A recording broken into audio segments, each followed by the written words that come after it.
And we're live. Welcome back to episode 23 of the Otter Players Podcast. PlayStation coming back to the Tokyo Game Show since 2019. Nintendo ready to battle scalpers, or so they say, and we'll see. And gas games dying in less than a year. And much, much more. I don't know that. Yeah, we'll see what happens with a couple of these things. We're going to talk about it. We're going to jump right into it. And we started a bit late, but we're here. So let's get into it. And also, of course, today, as your host, Nate, it is my birthday. And I am happy to be here with the panel to talk about the industry and gaming as a whole and a hobby that we love.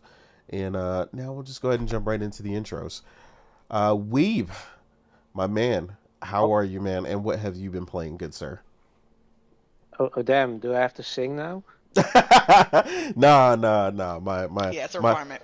My family, Yeah, my family's has definitely called me all morning and sung. So, and I still gotta call my mom back so she can sing. So. Oh yeah, you're doing this podcast to escape insanity. Okay, A little Right, bit, all right. a little bit. I've been avoiding Facebook all day, so. Yeah. Yeah, I'm good. Yeah, I mean, of course, new anime season has started, so that's great for obviously Dweeb Sheriff, right? Absolutely. Nice. Absolutely nice. Yeah, so there's potentially plenty of new anime to check out. Of course, top of my list is Grandizer U because I'm a huge Golden Guy Kenshikawa fan. So yeah, I've watched the first episodes, loving it. I think it's the first time we actually have Grandizer and Mazinger basically in the same universe. So that's awesome. So yeah, so uh, obviously that's gonna take a chunk of my time. And other than that, so as a Star Trek fan, I'm also enjoying Star Trek Prodigy. If you didn't check it out, check it out. Though they claim it's for kids, it's basically a really good story and it's the best Star Trek they've done in a while. And as for games, I'm fully dedicated to Unicorn Overlord, loving it.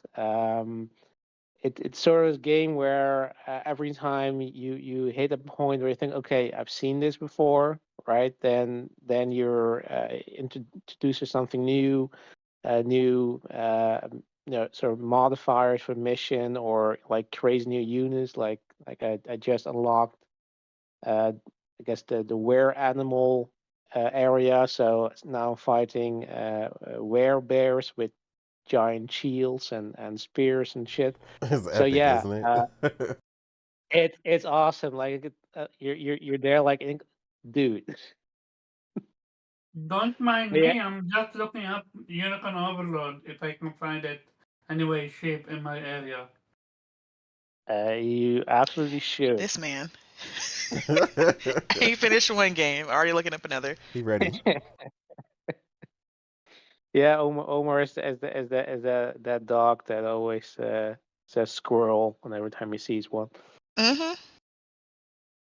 All right, yeah, that's what I've been playing. So yeah, Okay. Well, back again, to you, Nate. yeah, man. Again, it sounds like you've been enjoying it thoroughly. Like I said, Unicorn Overlord Yes. was my game of the year prior to Stellar Blade, and it's still highly, highly up there. It's definitely the battle between the two. I can see that.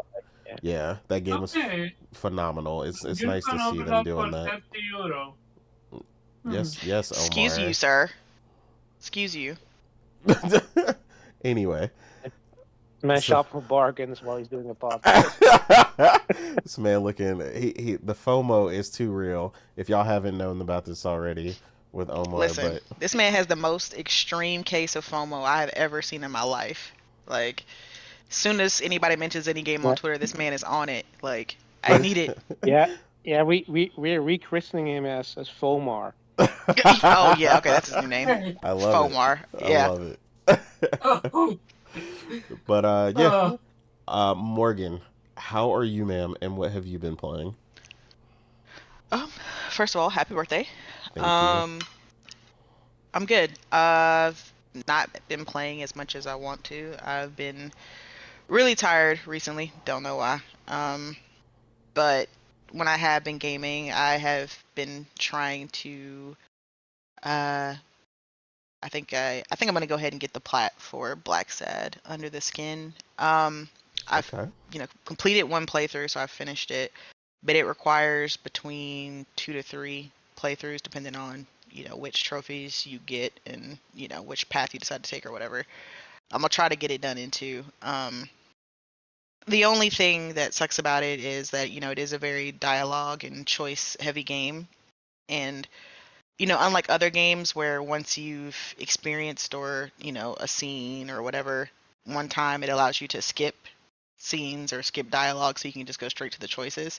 With Mm-hmm. this game, you can't skip any dialogue or anything. So I have to like just listen to everything all through again. And also, the collectibles in this game are uh, kind of dicey to find. Like they're Okay. cards, but the thing about the cards is like even if like you look up where they are in different people's games, they generate to different places. So like a guide Oh, wouldn't really help me. you're really Yeah. fucked then. Yeah, I mean it is what it is. It's not too bad. Like I mean I can kind of eliminate where I can find the cards. It's not like I have most of them. It's just like a few I'm looking for now. But yeah, that's just gonna be the biggest hurdle probably for me to get the plat for this game. And the fact that it's kind of buggy. Apparently Oh, these are the bugs from the PS4 version, but they never patched them, and they just kind of oh. whenever they did this PS5 version, they just kind of you know put the bugs on this one. They never bothered to fix them. So we'll see. Some of the trophies are apparently bugged for some people. So I guess we'll see after all said and done whether I get the plat for this game. But so far since I've finished one playthrough, I'd give it like a 6.57. Like the story isn't bad. It's interesting. I like the mechanics of it. But I wouldn't have paid 30 for it. I think this game's worth about $10 or $15. Okay. That's not saying that it's bad. It's just I just don't think with just how kind of straightforward it is that it's worth the full 30. But I don't regret spending time on the game. I still enjoyed myself with the game. Um, but yeah, so this is what I've been playing. Um, and then after this, I guess I'll jump back into Life is Strange and hopefully try to plat all those. We'll Oh see. I mean, my man. mind goes crazy. I get so distracted by stuff sometimes. Like who knows? I say I'm gonna be on Life is Strange, but who really knows what I'm gonna be on? But Yeah. either way, I'm still having a good time. Gaming. I'm not bored yet, or uh, don't feel like there's nothing to play. I have way too much to play, in fact. But yeah, that's pretty much it. No, I mean, yeah, I mean, if anything I get from that, it sounds like you got choices. Unlike, the way some people are leading us to believe this generation, in a lack of games to play, that doesn't seem to be a problem for any of us. So, yeah, it's a good problem to have. Omar, or as you've been newly named, Fomar, uh, what have you been playing, good sir? Okay, so yeah, quite a lot to be honest. So I finished um whatchamacallit? What's that game name? Shadow Gambit. I enjoyed the game. It's the final level that was oof, that was rough, but I had a blast. So they made you work Um, for it then. I am sorry. So they made you work for it then. Yeah. They absolutely did. There is no cheap shot. There is no uh anything. And if you want it harder, they made it harder for you to if you want to get the plot, which I opted not to do so because I have too many games to focus on. So I started Stellar Blade finally after like waiting 3-5 days to play it. So not that much of a FOMO, dude. Anyhow, yeah, it's everything that I remember playing the demo and more. The music, the combat, the gore, the action, the voice acting, the world building. Even the story is now starting to become interesting, with where it's heading, especially that area in Ark. Yo, I have the feeling I know who did it, but we will see. Yeah, they definitely set you up for that.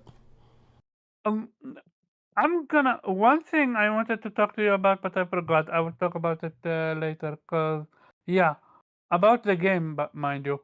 Um, what else I've been playing? So that Capcom game, the one with the yokai, the demo. I tried it, and I love it. Not real talk. Have nothing to do with the Okami, sadly. As much as I wanted for it to be the resurrection of Okami. I just love the concept. I am absolutely not a fan of tower defense, but a tower defense where you're actively fighting and not just pointing and clicking, like, yeah, sign me up. Especially that if you underestimate it, like the enemies can easily slip through you and go attack your maiden. Yeah, the game is definitely not easy. It's not easy. Like I was watching on YouTube and I'm like, come on, it's easy. You could see it happening, and it happened to me. I'm like, okay, I take my L. This is quite challenging. So let's get moving. And then the last game that I played, which I genuinely didn't think I'm gonna do so, cause I already got burnt with Honkai. Uh, Xenolith Zone Zero, dude. The UI alone screams Persona. The concept is literally. I feel like I'm playing a Persona game, but instead of turn based, it's action based. I'm sure they And would love to hear that review from you because that's some high praise. That's a lot to live up to. uh, I'm talking specifically about how the setting is. Gameplay is totally different, like that turn based, that action, but the setting, how everything is acting, like the cuteness, the joke, yeah, I'm enjoying. Like I played what uh for close to a day, and I enjoy what I played. But I'm like, yeah, no, I can't. If I'm gonna play this game, I'm not gonna be able to finish Terrorblade. So back to Terrorblade I went. Yeah, I think But the real feelings about that game seem to be coming out. A lot of people I've seen that have played it, a lot like you, they really enjoyed the combat. Um, every but single some people are yeah, deciding whether or not they're going to play it now for like an extended period of time. It seems like the honeymoon phase for this game is very short. So people are like it, they play it, they're like, "Oh man, this looks amazing," especially for a game that could be played on mobile. And then they're just kind of like, "I'm going to go back to playing a regular game." So Yeah, The I issue think it's like that. The issue is, at least for me, I've been burnt way too many times by gas to know where to invest my time. Like I played whatchamacallit, Genshin. I played Genshin. I was so invested. I made 4 different or 5 different new accounts just so I can pull that one character that was supposed to be godlike. So, and then I got burnt with Honkai. And now with this, I'm like, yeah, the game is aesthetic is everything. If this was a single player game, I might have even dropped Terrorblade just so I can finish this game. That's how good it is. Combat is amazing. Voice acting is great. Story is funny. Like there is nothing interesting about it because we don't know anything so far. But it's just it's a game as a live service. But unlike the game that already died, exoprimal, I do believe this game is gonna survive. But we will see. Yeah, I mean, Hoyoverse hasn't really failed yet. You know, they haven't had a complete failure. And it definitely looks way more fun than Exoprimal. So, yeah, I think they'll be around a lot longer than Exoprimal. Damn, all that smoke you had for Stellar Blade went away. Oh man. Oh yeah, and I I said it on Twitter. You Mhm. cheated with your birthday. You absolutely used cheat code. I know for a fact, Did I? right? You said I used a cheat code Yeah, for for what your though? birthday, you cheated to level up. Oh, uh, the joke that they always have about cheating. Yeah, I mean, I wish, because if that was the case, I would have stopped leveling at a certain point. But Mm. it's cool. I'm slowly making the climb to 99, as I stated. Uh, once I'm level 99, I'll be unstoppable. So I got a long way to go for that. But Somehow, according to one Morgan, last I'll thing. be level 99 in about 10 years. So Nice.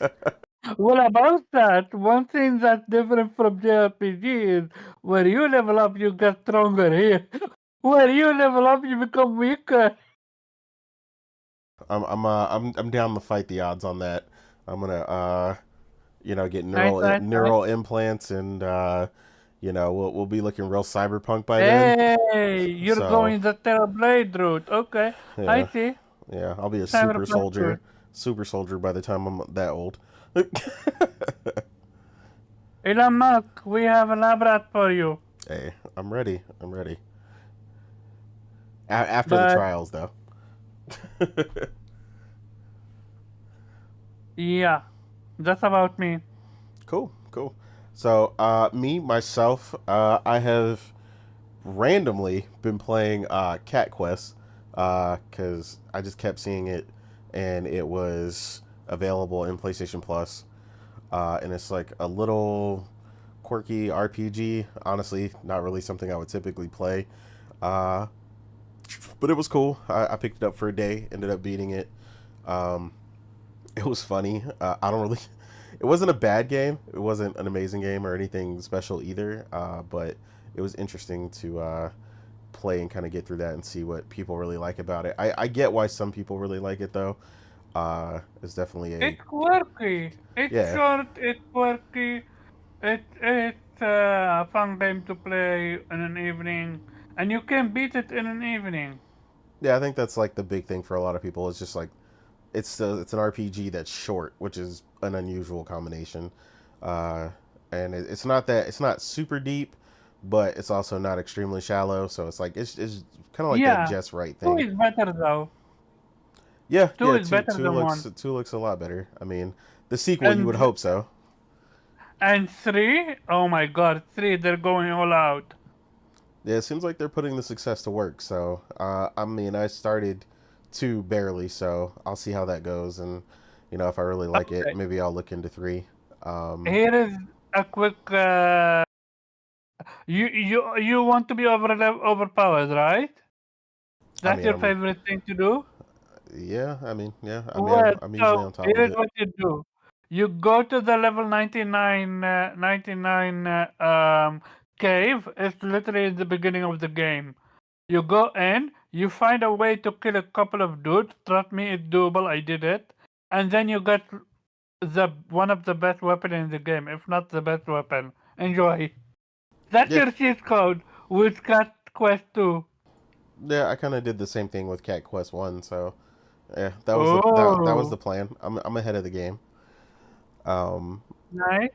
but yeah. So playing that, and then of course, I've also been playing Persona 3 Reload still. Like I said, me and Morgan are still making our way through that.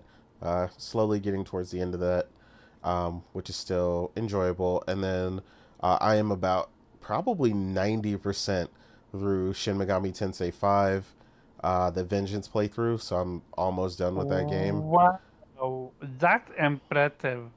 Yeah, so I've been very focused on that game.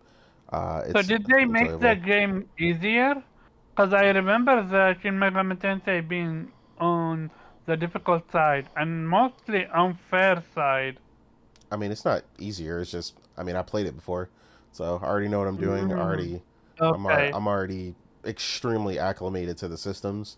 So yeah, it hasn't been hard for me. I mean, I'm not playing on like a harder difficulty or anything, but yeah, I mean, the game is perfectly normal levels for me, difficulty wise. But yeah, I mean, it could be punishing. I mean, you could get hit with certain things if you're not careful, certain weaknesses, but there's a bunch of ways to get around that stuff, and the systems aren't overly complex, so most of my people are immune or null or drain any of their weaknesses. I found ways around all that stuff already, so yeah, my team is basically unkillable at this point, so it's really just a matter of finishing the game. But And unless you meet a certain enemy and he fucked you over when you try to recruit him. yeah, I mean, you still got to negotiate. Yeah, the negotiations are always Yeah, really weird, but even that's easier now because as you get further along in the game, you get access to stuff that'll make negotiations easier or make it so that nice. they don't decline, or at least you get a second chance or a third chance to try and convince them. So yeah, it gets quite a bit easier.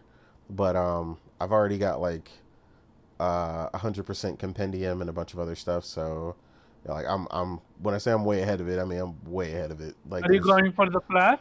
no, yeah, there's too much other little stuff that I just don't want to do, and I want to get to some other games. So I Mm. considered it, but there's just certain things that I'm definitely not gonna do. Like one of the things you have to complete like 90 something side quests, and I was like, yeah, I'm not doing that. So I'm yeah, pretty sure most of them are gonna be boring. yeah, the side quests in this This game is are a fresh quest. not very good. Yeah, Yeah. So, yeah, the main quest and stuff for the Vengeance run has been really good. It's a lot better than the original Creation Canon run.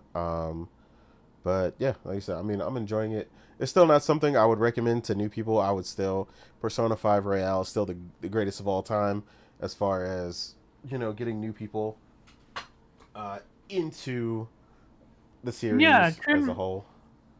Shin Megami Tensei 5 is like play first Royal, then play Persona 3 Reloaded, then if you're ready, you can play Shin Megami Tensei 5. Exactly. And then I've still been playing Midnight Suns, which is amazing.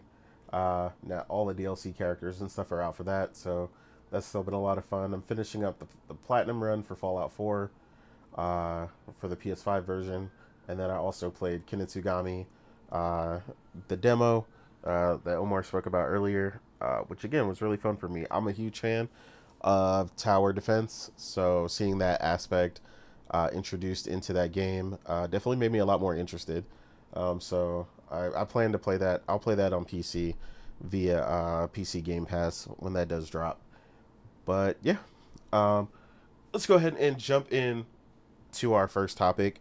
Um, News kind of Can we make out it? of nowhere. Can we make it the one about Terrorblade, or is that the final topic? I mean, we can talk about that first. It doesn't matter. Okay, so my opinion is when it comes to Teleblade, with if especially if, and this is strictly I'm talking about when you have moments where you fight a hidden boss and they put your save literally right there. If if I'm fighting a hidden boss and there is a save and it's already saved, I shouldn't lose my ammo that I'm using if I die. Because then I'm gonna need to go all the way back to a previous camp just to load up on bullet. That's an error, in my opinion, when it comes to the design. Because they didn't want it like that. Because every single time you fight a big boss, you have literally a save point next to it. And I believe that, and I'm not asking for ammo regeneration, which now I semi have something close to it. I am just asking to not lose my bullet, which I found a loop way around it. Loophole. When you use your ammo and you die, just hard reset your game. This way you don't lose anything, and you can quick load your game back up. And you literally load where the boss is with everything ready. And you don't need to wait literally close to 5 minutes at time just to go back to your previous area. The question is, why are you doing that? Because I love enjoying my game.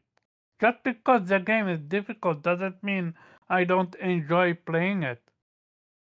No, Um, I'm saying, why are you? What's the need to go back and get ammo be, for? bec- because I used my ammo and I died. But Because it her was a new move that I didn't anticipate and I got hit by it, for example.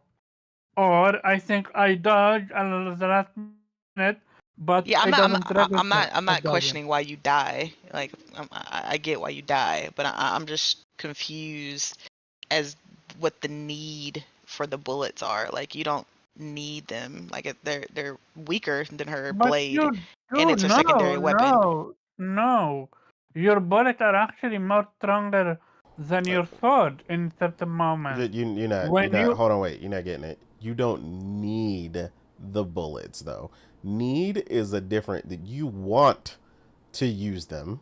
You want to use the gun is different than you need the gun.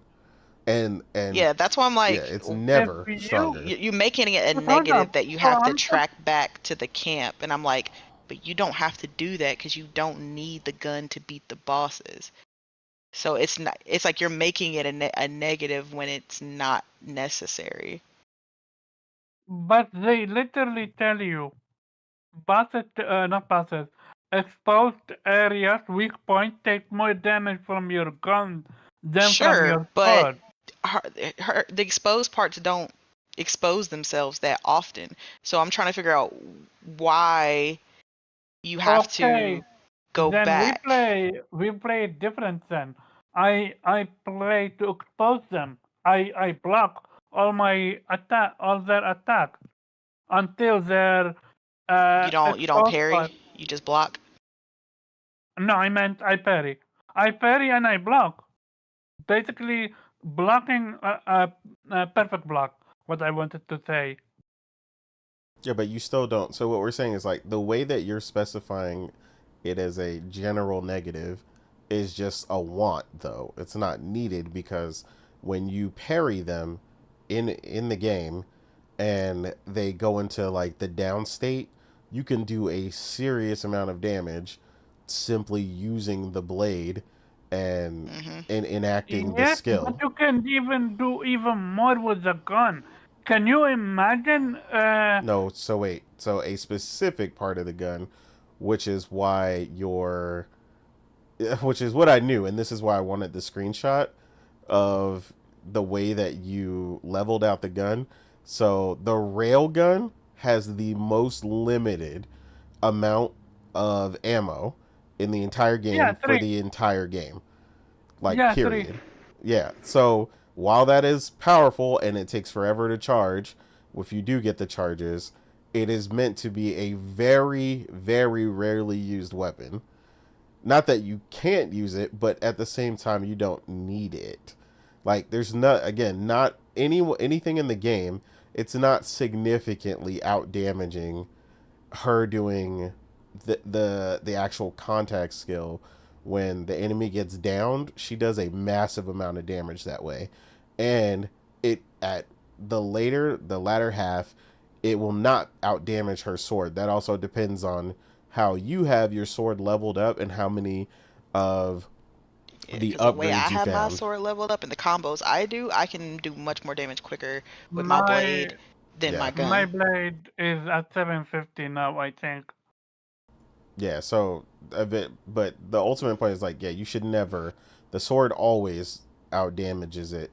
You might have instances where you feel like it does do a lot, and I mean, like I said, they're not negligible, but we're ultimately pointing as it's optional and it's a secondary, so you don't need it as much as you want it, which is the thing Yeah, that we're because getting at. my happy ass was not tracking back to no camp to get no damn bullets. Like, That's what I'm absolutely trying not. to explain.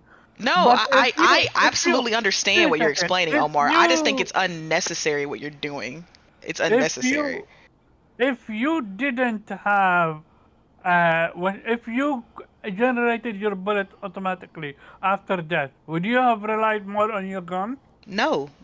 I like her Then we have blade. two Her different. her blade Then is we her have main two weapon. Why different. would I rely on her secondary? No. Because the boss is doing an AoE move, and he is far away from you.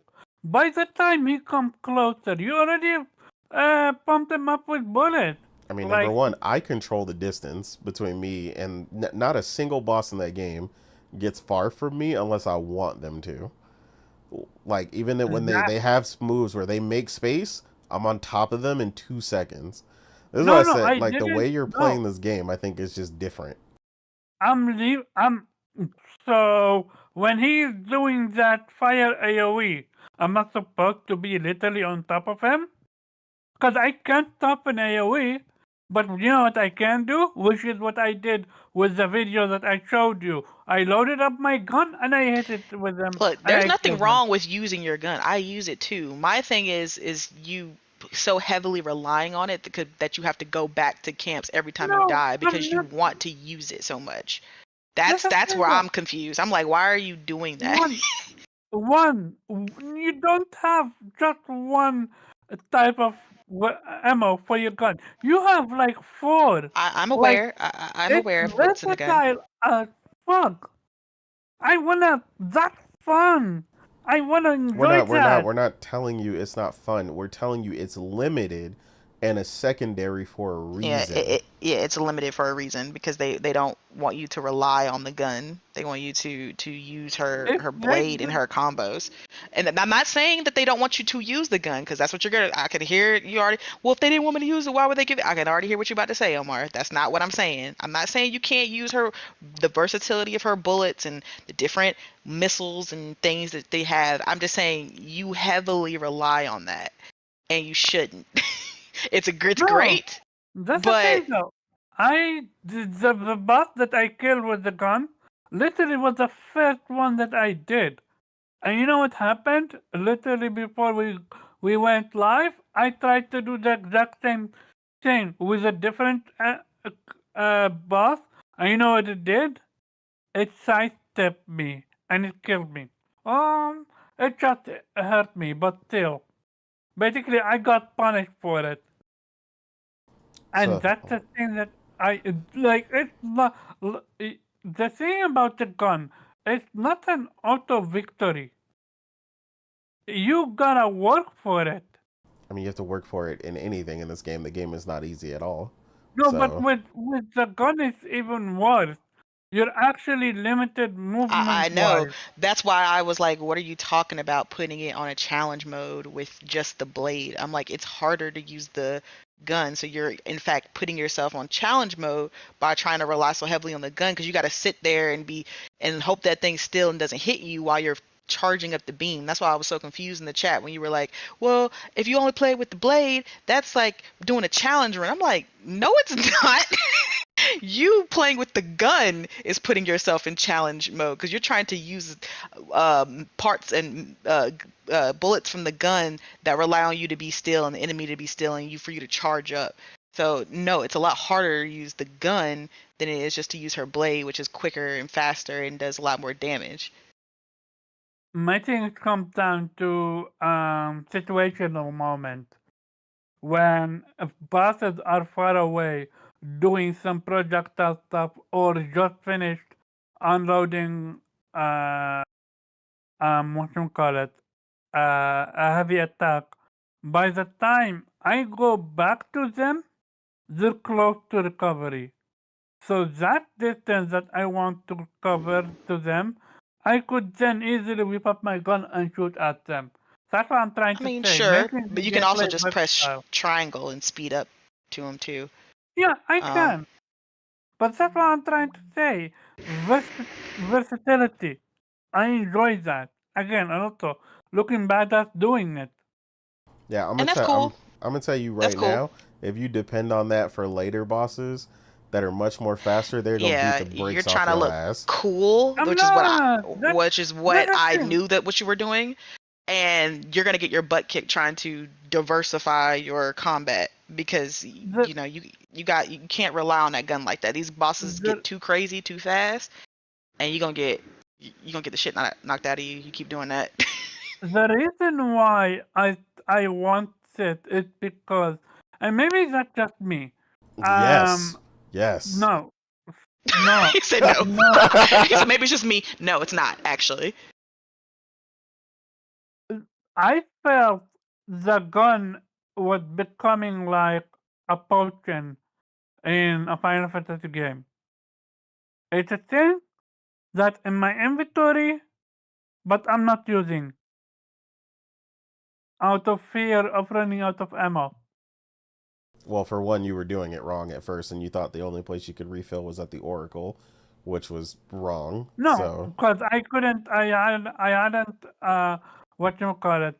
Oh, I literally was unlocked the power and then die and then had to stop. I know you can buy it from shop. I know. All right, let's move on. Yeah, we have a Thank different you. playtime. Agree to disagree.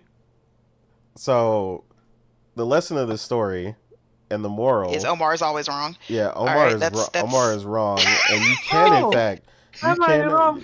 you can in Wanting more fact, option? How dare you? you can in fact play a game the wrong way, kids. Just letting you know. So don't let your There teacher is tell you What? otherwise. facts. Yeah, yeah, I know. a Souls mentality without even being a Souls fan. You gotta hate it. But in other news, so we recently found out that PlayStation was not going to be at Gamescom, to which honestly no one really cared, because I mean, if we're being honest, the collective sigh from Twitter was hilarious, about what that meant, and all the doom and gloom and unnecessariness, because I mean no one really cares. Like, Gamescom is after the more E3 like event and before Tokyo Game Show, which is typically the better event anyway. Gamescom was just kind of that in the middle thing where a bunch of European people usually get to go to Germany, usually to get to try out a couple of the games. So that's why people just wish they were there more often. But it doesn't really mean anything when they're not. But then, of course, right after that, we got the more important announcement, which is PlayStation is showing back up at the Tokyo Game Show for the first time since 2019 in a big way. They are going to be there with a heavy presence, and ultimately at the more important show for them. Everybody knows, their roots obviously from Japan, and, strengthening their relationships with their partners and really getting to show us what they're doing over there is probably the most important thing for PlayStation to do right now, besides an amazing level first party showcase. So, my question for you guys, of course, with them returning back to the Tokyo Game Show, what do you hope this means for PlayStation for you? Obviously people have spoke about them, moving their headquarters away from Japan and the like. But it seems like, with them coming back to Japan, they've either got something to show. They've obviously been working with Kojima for Death Stranding 2, as well as other projects. What do you potentially want to see out of this, or, think that you'll see coming up? Weep, let's start with you, man. I have zero expectations because game shows always disappoint. No doubt. Smart. Like, I don't know. I mean, I guess. You just got Grandizer, right? That was one game that you just got that came out of Japan, right? Yeah, but that's not a game that was announced at any game show, so no. No doubt. Yeah, I don't know. Like they don't. That's kind of the thing. Like their first party are mostly not located in Japan, so it's not really the venue to announce their next big title. I mean, if they want to do it, if they want to show the Wolverine release date, I'm all for it. But I wouldn't count on it that happens at Tokyo Game Show.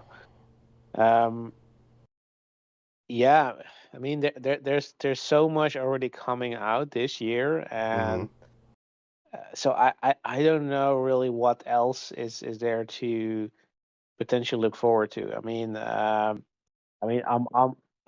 always looking forward to the next Like a Dragon game, but I'm not sure if that's going to be announced at least not on PlayStation stage. I mean, potentially Sega is going to announce it on their own. That's possible. But at least it's a good thing that Sony is finally waking up and decide to show up somewhere, and hopefully they're going to make up for that terrible state of play and maybe show something people actually can get excited for. But yeah, I mean the thing is it's kind of like, because we're getting so many games like that's kind of the thing, like we complain, but we're not really lacking in terms of actually what we're getting. Like there's almost a sensory overload in terms of what's coming, what's already there, what's in your backlog, and it's really like staring at you, instead of just like, yeah, okay, I'll get to it eventually. Now it's really like, yeah, play me. Those kind of games are in my backlog right now. So yeah, I mean, it's. I mean, if there's something there, I will be happy. That, and also obviously sad, because that means I have more things to add to my backlog. Um, but yeah, I don't really have any particular expectations. Like, there's nothing particular that I want to see. Let me be surprised. Again, summary, good thing that they're showing up, and hopefully they bring the fire. But I'm not really in any position right now where I'm complaining and that I'm basically in the wasteland of games, and I'm waiting for my next fix. Like I would. It sounds absolutely counterintuitive, but I wouldn't mind if they just decide 1 year, yeah, this year is going to suck. We're not going to release anything good, so I have time to catch up. Backlog. No doubt. Yeah, we definitely Man, you speaking heresy. You gonna get these some of these PlayStation dudes to jump on you, weed. I agree with you though. I agree, but you definitely gonna get some people mad. What? No games? Yeah, there's definitely some overreaction going on out here to a quote unquote lack of games, which we know is obviously not a real problem out here, unless your palate is just terrible. Yeah, I'm really want to see your trophy scores or whatever, because what the fuck are you playing? If you genuinely feel like there is no games on PlayStation or whatever, or dry year or whatever, like, dude, you really seriously need your head checked, or you're not a real gamer. You're just an engagement farmer and don't really play games, which is probably the more likely explanation. Very true. Very true. So Omar, again, PlayStation returning back to the Tokyo Game Show. You're obviously very vocal about them missing out in Japan from a first party aspect, but what do you think this means personally, and what are you hoping comes out of this from PlayStation returning to the Tokyo Game Show? So finally, I've been waiting for this because this is their hometown, right? Not home country, I mean. Mm-hmm. And I have not been a fan from the moment that they chose to do what they did to what you call it, Japan Studio. Yeah. Like, that shit really hurt me as a huge fan of their IPs. So I the assumption is they're doing it because they have something to show for Death Stranding 2. Which, if that's the case, sign me up. Death Stranding 2. Death Stranding 2 is a great game. But I just don't want to see that. Yeah. Like, even you gotta admit, PlayStation have gone backward when it comes to what you call it. Their Japanese support. Yeah, like when you look at it back in the heyday, Yakuza used to be exclusive. Persona used to be exclusive. I'm not saying make them exclusive. What I am saying is make them of your forefront. Look at the Atlas' biggest game right now, Metaphor. Where is it at? Xbox. It's so much at Xbox that the Atlas main page is not showing that it's on PlayStation. And yet the PlayStation version of everything is the one that's sold out. So even though they got the marketing, nobody's gonna buy it on Xbox though. Morgan, yes. Omar. But for how long? Well, seeing as Atlas is a Japanese developer and most of their fans are in Japan, and since like 5 people in Japan have an Xbox, I would reckon to say that for the foreseeable future. Yeah, I think that I get what you're saying, but you got to remember this is the same. What you're saying in particular is not really on PlayStation. That is on Xbox simply having the marketing rights and how they force companies to show it the way that they do. With them essentially trying to hide the fact that the game is even coming to PlayStation. But like Morgan said, you can see ultimately that has no effect. Not really. Because the only collector's edition that's even sold out of Metaphor ReFantazio is the PlayStation version. I mean, we know where the fans are. We know where they're really at. We know what those sales splits really look like if they showed them. So I don't really think that's the thing. But I think more so what would make you excited rather than, sweating the games, that PlayStation already has locked down. They're not exclusive, but PlayStation is still getting them, is that you would like to see something like a resurgence from them in Japan to the kin to the China Hero Project. So something like a Japan Hero Project, starting up new talent, nurturing new talent in Japan and bringing forth new games from the PlayStation side with a PlayStation-centric pipeline, allowing them to do some, possibly things they've never been able to do with PlayStation support. Instead, you'd like to see something like Like, that, right? like for example, you just tweeted out about Penny Blood. Mm-hmm.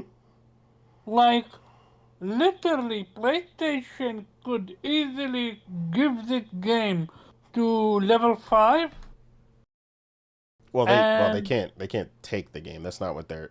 So the no, misconception but they can invest is in no, it. what they need a publisher, is what they Yeah, they need. can be the publishers themselves. Yeah. So yeah, they definitely could do that. They could definitely pick it up. It's definitely something that I personally think PlayStation would need. Uh, The but yeah, same people are that's gonna saying be a Atlas. weird one. People are Well, saying Atlas. that goes But to I'm show like, you people don't know that Atlas is not a publisher.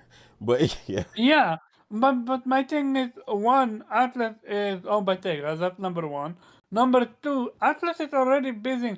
They have too many JRPGs themselves. You know who doesn't have? PlayStation. They are the ones that are lacking. no, Like again, I I would think say they're lacking JRPGs. Maybe are they you talking are about as far as absolutely lacking published? JRPGs.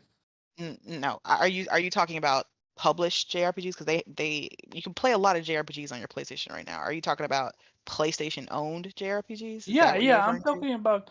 I'm talking about back in the heyday when they used to make Rogue Galaxy, another JRPG that yeah. So you want them from I a first party perspective. yeah, absolutely adore. Like Yeah, back then, PlayStation used to be way more adventurous. Look at Shadow of the Colossus, Yeah. Ico or I Ico. I just think I get what you're saying. I just think PlayStation doesn't see the money in those things anymore because you also have to remember that Oh, those didn't make the crazy amount of money that the games they make now do. And I don't think they see an investment in that being as lucrative as what they're investing in now, which is why they're no, they would. more focused on like things like live service because that's where they believe the money is. No, not only that. It's wait. Are you talking? Cause never No, I'm mind. not talking. There was a disconnect. It's they are now way more outsourcing these games. Look at Kena. PlayStation could have easily made their own version of Kena. Yes, but yeah, again, though, but that probably didn't make that much money. So why the question is why would they fully invest in something like that if they don't see a massive return? You get what I'm saying? No, but they are fully invest in. Look at Stellar Blade, though. Even Yeah, though it's they new published that. IP, Yes. but they invested in it. They put money. It's not like they're not putting money.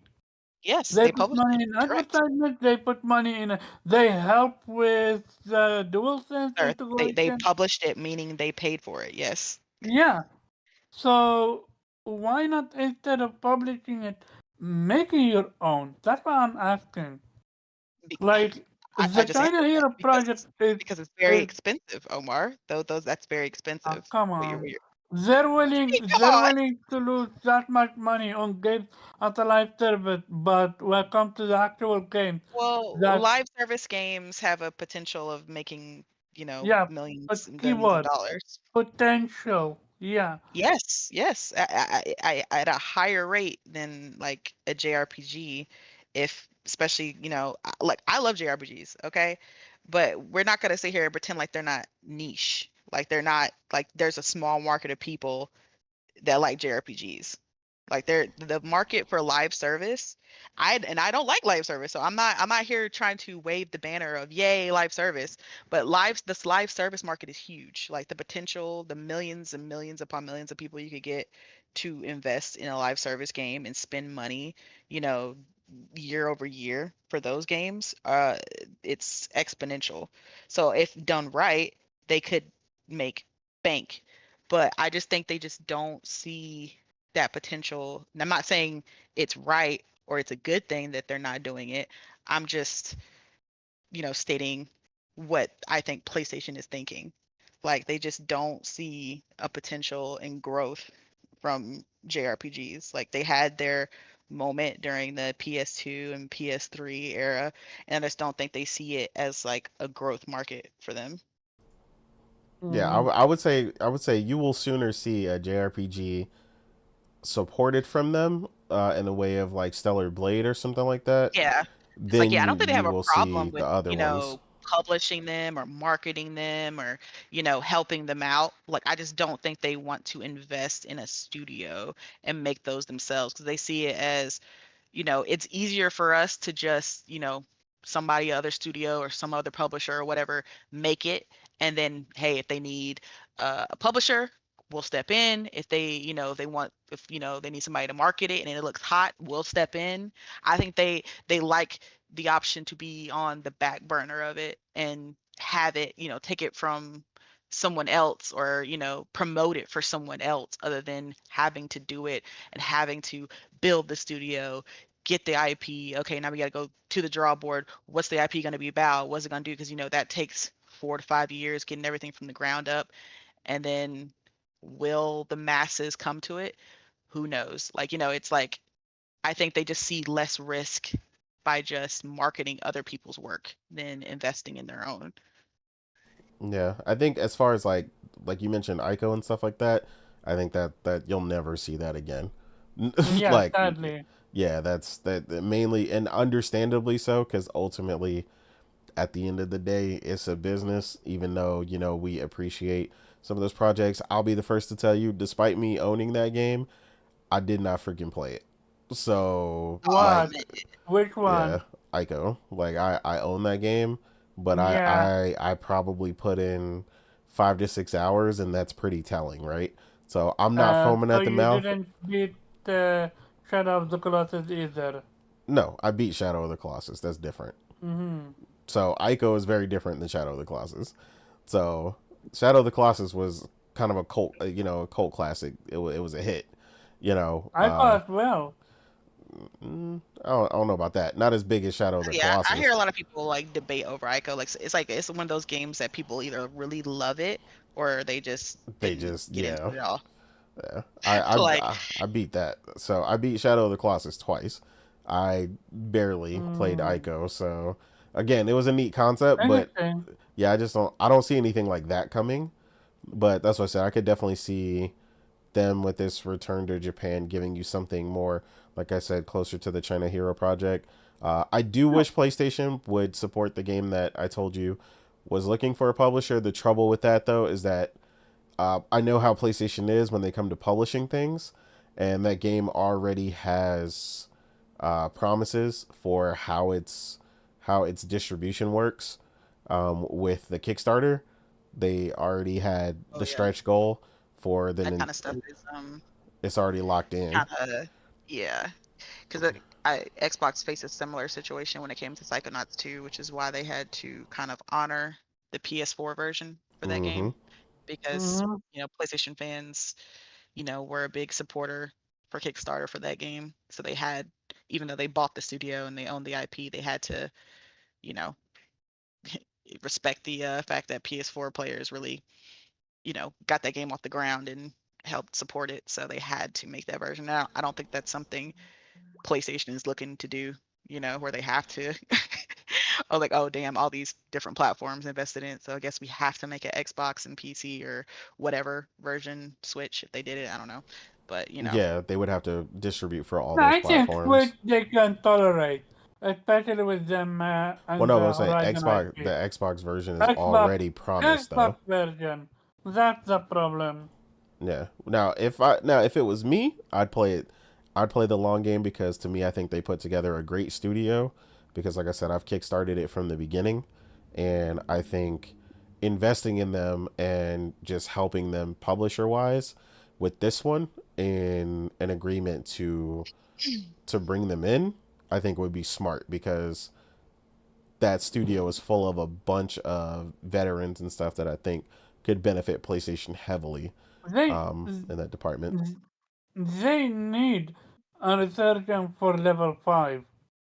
Apparently, the current level 5 is uh, new people, like the old people left, which is why PlayStation is not investing in them. But to me, it's like PlayStation is so focusing on the old thing that they forgot the new thing exists.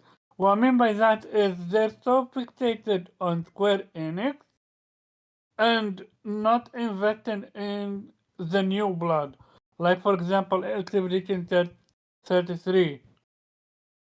Like I genuinely expected something to be revealed at a PlayStation event and not an Xbox event. Like that till now shocked the hell out of me. And that's telling because PlayStation in the past used to have people fly over and check these games out. I mean, I wouldn't say they're not getting anything because obviously they launched No, they are. No, Ronin and Stellar they Blade. But also. what I would say is what you're seeing now is Xbox paying attention sooner rather than later, Yeah. like they used to. Xbox playing catch up, trying to Yeah, chase that and trying to Yeah, appease the three JRPG fans that they have over there, I and am. people's lack of, or people telling they have a lack of that genre. And with the Expedition 33, it really depends on who got there first and who made the best offer. exactly. Um, so it could have been PlayStation also offered them something, but Xbox offered them something better, and it's not like they probably don't disclose that information. Like, well, they offered us 33 and you're only offering us 20. So, it really depends. Like, it's not to say PlayStation wasn't paying attention and they didn't see the game. At the end of the day, it's just business and who maybe they thought had the better deal. No, I agree. So again, Morgan, same thing. PlayStation coming back to the Tokyo Game Show. I know you, Mhm. alluded to some things that might excite you with that idea. Obviously them working with Kojima, who you are a big fan of. I myself as well. What are you hoping that this brings for PlayStation coming back to the Tokyo Game Show? Um, well, I wasn't in any way like them going or not going to the Tokyo Game Show really doesn't do anything for me. I'm like, cool, if they show up, cool if they don't. Like I don't feel they had this need to go there because, for the past 4 or 5 years, PlayStation and many publishers have just been doing their own thing. So a need to go to a dedicated showcase, I feel is kind of unnecessary. Um, you know, um, but it's cool that they're going. I think, for me, it'll probably be some Death Stranding stuff that they'll show. They'll probably give maybe a definitive release date because all we have so far is 2025. And since it'll be closer to the end of the year, in September when the Tokyo Game Show, takes place, Mm-hmm. maybe by then they'll have a definitive date for when, Death Stranding 2 will come out. Maybe we'll get another cool trailer.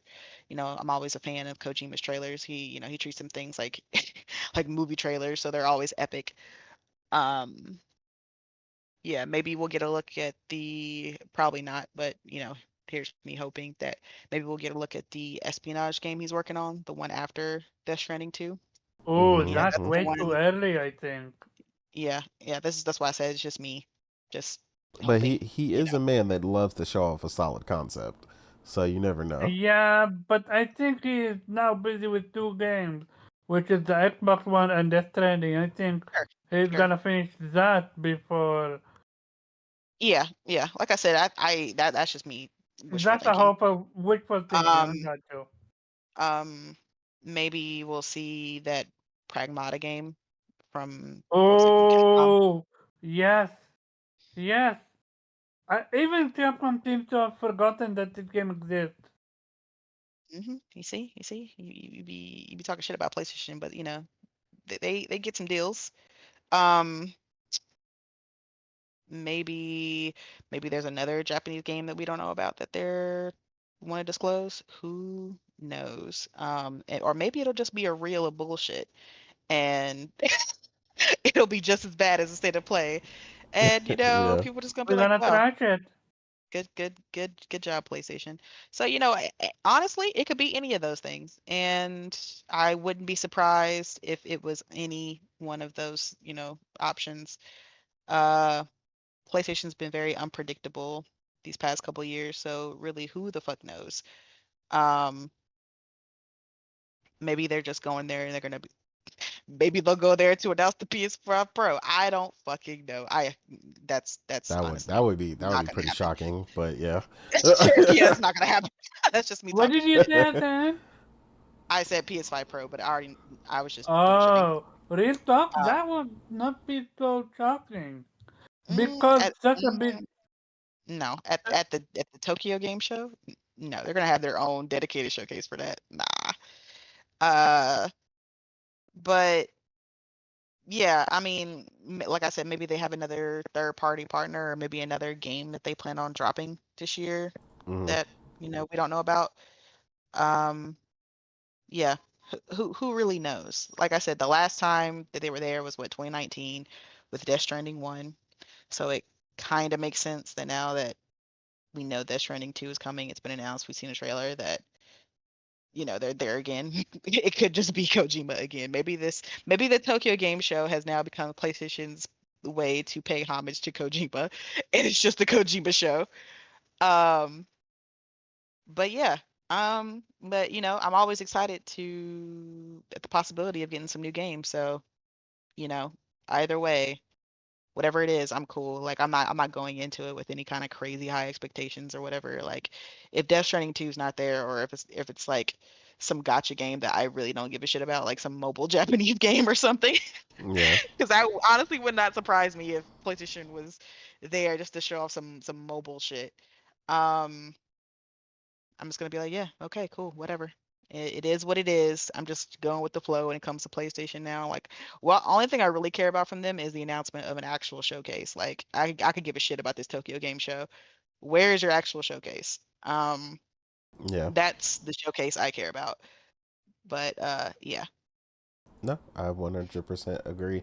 Uh, yeah, for me, like I said, hopefully it's just, I'm hoping them returning there. Usually, a big thing for them when they are on the show floor is they partner very, very heavily with a lot of Japanese centric studios. Um, so my hope is that this is kind of just realigning, like, showing you uh, and reaffirming what Herman Hulse said, about them still having that commitment to Japan, and getting games from there and working with developers, new and old, from there. Everybody's not Square Enix. And like Omar said, securing those level 5 games, or either securing some of the partnerships as far as publishing rights, or marketing rights in the latter. So I'm just hoping that's really what this shows, is that they're back in there better than ever. Not that they've lost that, but I think just a showing, to show they're working directly with a lot of these people, as partners, the way they typically have in the past, with Japan, will go a long way. um, I mean, we're definitely still getting a lot of those titles, and we're not missing any of the niche titles. Like I said, like we mentioned earlier, Unicorn Overlord, which was my game of the year for a while, which is still phenomenal, which is not available on PC, just to be clear, because people seem to think that PC's getting everything, and that's not true either. Not Uh, Xbox, eh? yeah, so the only place to play everything in a lot of these things is PlayStation, if you have one console at least. Or Uh, Switch. uh, for some of them, but Switch is missing other stuff because Switch is not Yeah, powerful. So I mean, yeah, I you're would not be missing that. surprised Metaphor on the Switch too. Yeah, but you got to wait for that, and I ain't doing that. So yeah, I'll leave that for the scrubs to wait for. I ain't waiting on no game. So Yeah, no. We yeah, don't do waiting over here. I feel you. yeah, not waiting on that. But yeah, like I said, hopefully that's what they do, and that's the recommitment to that. Um, but keeping it with Japan, Capcom, in more not so good news. But also good news for me personally, because I thought this game looked stupid from the jump, from the moment they showed it. But sometimes publishers create games and they think they got something. And personally, I did not see how this game made it out of testing. I thought it just it looks terrible in so many ways.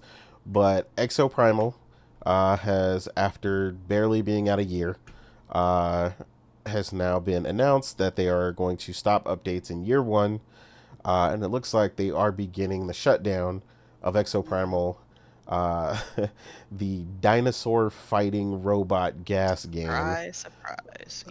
Because, when people were asking for Chopper, Dino right? Crisis, their thought process was, oh, okay, we'll give you exoprimal. Like, what? They said, oh, y'all want dinosaurs? Okay, we got you. Like, that's not what anybody asked for, bro. Like, and I think that's what pissed a lot of people off, because when they originally saw the trailer, I think it The was way like they set it it up just that way. showed like a dinosaur, and people were like, "Oh my god, it's Dino Crisis!" People got like, so hyped, Oh, they and then set the us up with that fuckers came trailer. out. Said, "Oh no, this is Exo Primal." People were like, "Yo, are see?" So honestly, this was deserved, because Capcom knew exactly what the fuck they were doing with that, and they tried to be funny with it and be like, "Well, it's not Dino Crisis, but it's something with dinosaurs, so here you go."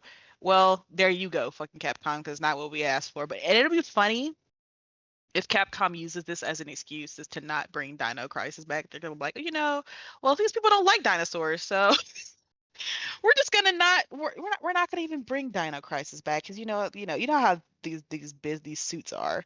They they make a correlation between the stupidest of things, and they'll be like, oh, that's okay, yeah, okay, people don't like dinosaurs, so obviously we have to move away from that. Let's go ahead and cancel the Dino Crisis remaster or remake Project Leia, because apparently that's just not the trend now, so we're gonna have to move on to something else. Make another live service game. Mm-hmm. That's that whole WB mentality. Oh, Suicide Squad, people didn't like it. Okay, let's make another live service game. Like, Exactly. what are we doing right now? The But definition of insanity. Out of touch with exactly, reality. exactly. Because how you see one failure as an opportunity to create another failure is honestly insane. Um, but yeah, this was totally deserved. When I saw that trailer, I literally just rolled my eyes and moved on. Didn't even bother, you know, looking at any more gameplay. Didn't care to see anybody play it. Didn't care when it released, and I honestly wasn't even aware when it released. Yeah, I didn't I give it a didn't even second know it look, was so I out don't this blame you. long. But I think it's hilarious. I'm glad it failed. Honestly, this is what I wish for 99% of live service games, to fail miserably, so that we can move past this idiotic trend of games. Um, but yeah, sucks to suck. So sorry, Capcom. You have way better IPs that you could be focusing on and not wasting money on to have this failure right now. But yeah, that's definitely on them. Yeah, I agree. Um, I mean, honestly, I don't really think there's too much more to say about it. But yeah, I mean, like you said, this is a very much an "I told you so" moment. A lot of gamers seen it. Sonny mentioned in the chat, he thought it was kind of cool. But like I said, like, kind of cool is not enough, right? They're obviously stopping support for a reason. Uh, it's clearly not popular. And then it kind of gave me that thing that we talk about, where people do on Twitter, where it's like a game comes out and they're like, but it's fun though. I'm having fun, and it's like, are you though? What happened Because to your fun right now? yeah, like, it's like it I kind of haven't been fell off paying the map. attention to the game, but is it closing because was there not any content drops for it or something? Oh my god, sorry if y'all hear that thunderstorm. It is like raining No, like crazy outside. no, we can't hear it. Um, um, yeah, No, was it like not getting updates, so or was they just no, people it, just it didn't was care for getting the updates? updates. They were trying, it had a little battle pass and all this other stuff. It just God, the game just didn't. Again, like, when I keep telling people the mistake when you do monetization first, and it's very obvious, like, despite a few people not minding some of that stuff, becomes very obvious and very apparent really early on. And it could just be some nasty work, right? Like I keep telling, we had this conversation before. If you do not keep it cosmetic only, like you're already starting off on the wrong foot, and like that's where you are Wait, messing with up. exoprimal, it's not cosmetic only. Some of it is cosmetic, but like I mean, you can get other guns and unlock other things as well. Yeah, Rip. They Yeah, learn. They don't learn from their mistake. I swear. yeah. I mean, sadly, but like I'm saying, like there's a lot of other companies right now trying new gas, which could be potentially making some mistakes. The next on the chopping block for gas right now is First Descendant, which me and Priscilla tried over the weekend. I don't know. I'm hearing good things about it right now, but again, my problem is a lot of people who are playing it right now have never really played a free to play game, really, if at all. So they don't have like the fatigue, and they're not really seeing the free to play trappings yet, and things of that nature. The game seems okay, but again, like, how long is what you have on offer the only thing you're offering? And then I'm also hearing that the ultimate bunny suit or whatever in the game is like $100. You know what I mean? And I'm like, yeah, like Oh, that's yeah. crazy, you know? Yeah, this is why, this is exactly why when I see people get excited for a free to play game, like as soon as I see a game that's free to, I'm like, yeah, all right. It's free to play live service multiplayer game. I'm just like, that's a trap waiting to happen. I'm good. I'm good on that. I already know it's about to have some crazy ass monetization, like $100 for a fucking suit. Like, seriously. Yeah, Like, yeah, it's crazy. I couldn't believe when I heard that. And of course, they're like, no, but you can earn it in game. And like, apparently, like, obviously, if they're selling something for $100, you can imagine the kind of I grind it's going to always take to find it get funny that. when people say shit like that. Oh, well, you can earn it in game. I'm like, y'all have a lot of leniency when it comes to these third party games. Mhm. God, if PlayStation released that game and there was $100 bunny suit, even though you could earn it in game, we would never hear the end of it. Oh Oh my yeah. God, Sony is so greedy. It doesn't matter that you can earn it in game. Why would they sell that for $100? It's not worth, whatever. I just don't understand the mentality of some people. Like, and who is First Ascendant? What company is making this game? Nexon. Okay, Uh, somebody I don't know. Okay. yeah, they're like, I think they're China based now, which will explain a Oh, lot because, I about to say that does yeah, explain a lot. yeah. Okay. But yeah, I don't know, man. Like a lot of people are excited for the game. A lot of people seem to be enjoying it initially, but like I keep telling people, like it's not the same to enjoy it right quick and maybe like buy a little suit. You know what I'm saying? I'm seeing people fall into the trap. Right now for the game, and like I said, what's there has been enjoyable from what we've played, but again, like it's when I start getting into the depth of the game, like they never mess with you in the beginning, right? That's the thing about free to play. It's always Of course. It's just like gambling. You It's gotta always let the person nice. They win. give you yes, Like, everything for free, and yeah. then later That's how they upgrade. get you, they hit you with the dopamine because you makes you feel invincible, makes your game fun, it makes you feel like, man, this is gonna go on forever. And then once they got you trapped into the game, they're like, okay, they're addicted to it now. They're having fun. That's when the monetization comes out. Like, well, if you want to keep having fun, give us yeah, $5. Then it's $10. Mhm. Then it's 20. And it's just that's the trap. That's how they get you. Like, I mean, there's whole studies about how games are designed for that specific purpose. mm-hmm. It's honestly insane. Like, Yeah, it is like you said, there's entire studies about this stuff. Priscilla's really a big fan of the one that where they train the bird. The bird knows every time it presses a button, it gets a treat. Uh, like people don't want to make it that simple, but it kind of is. How long can I keep you roped into this game? For these specific things. And yeah, Sonny, I agree. If it's cosmetic only, I have no problem with it, right? The problem is a lot of these games don't follow that rule. Like the Ultimate Bunny thing, is not cosmetic only. It's actually like the suit He's is crazy actually OP, right? yeah, the suit is actually more powerful and stuff. Like it's a better version of the character. So in their case, they're making the mistake of it not being cosmetic only now. If it was just like playing dress up and you were just changing how your character looked, which is the majority of it, um, that and speeding up your some of the stuff you're working on, a lot like Warframe. Again, nothing wrong with that stuff.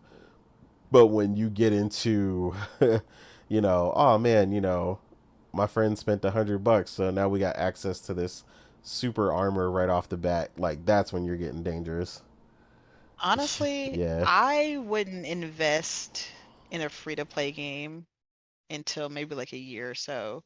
Like as far as like purchasing things, because God forbid me spending 20, 30, 45, whatever dollars on this game just for that, just for it to get shut down. Then I'm Yeah. gonna be pissed. I invested all this money in this game, and now they're talking about closing down the servers. They're saying the game's no longer to be online. It's not active. Thank you to all the players, and we appreciate you, but we're out.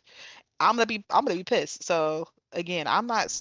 If I like the game, even if it was free to play, it's online, it's a live service game.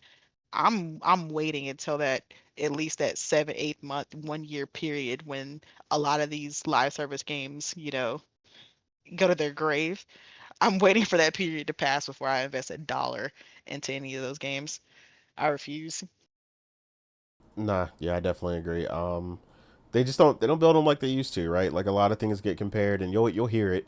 A lot of people comparing this game to Warframe, but like Sonny said, he doesn't think it'll be around as long as Warframe. Like Warframe's been around like 10 years at this point. They've done Yeah. a lot of things right. Sometimes they do things right to a fault. To the point where there's so much content dropping for that game, I actually had to quit it because I just couldn't keep up. Because it was like you either play this game and that's all you play, or you get to play everything else.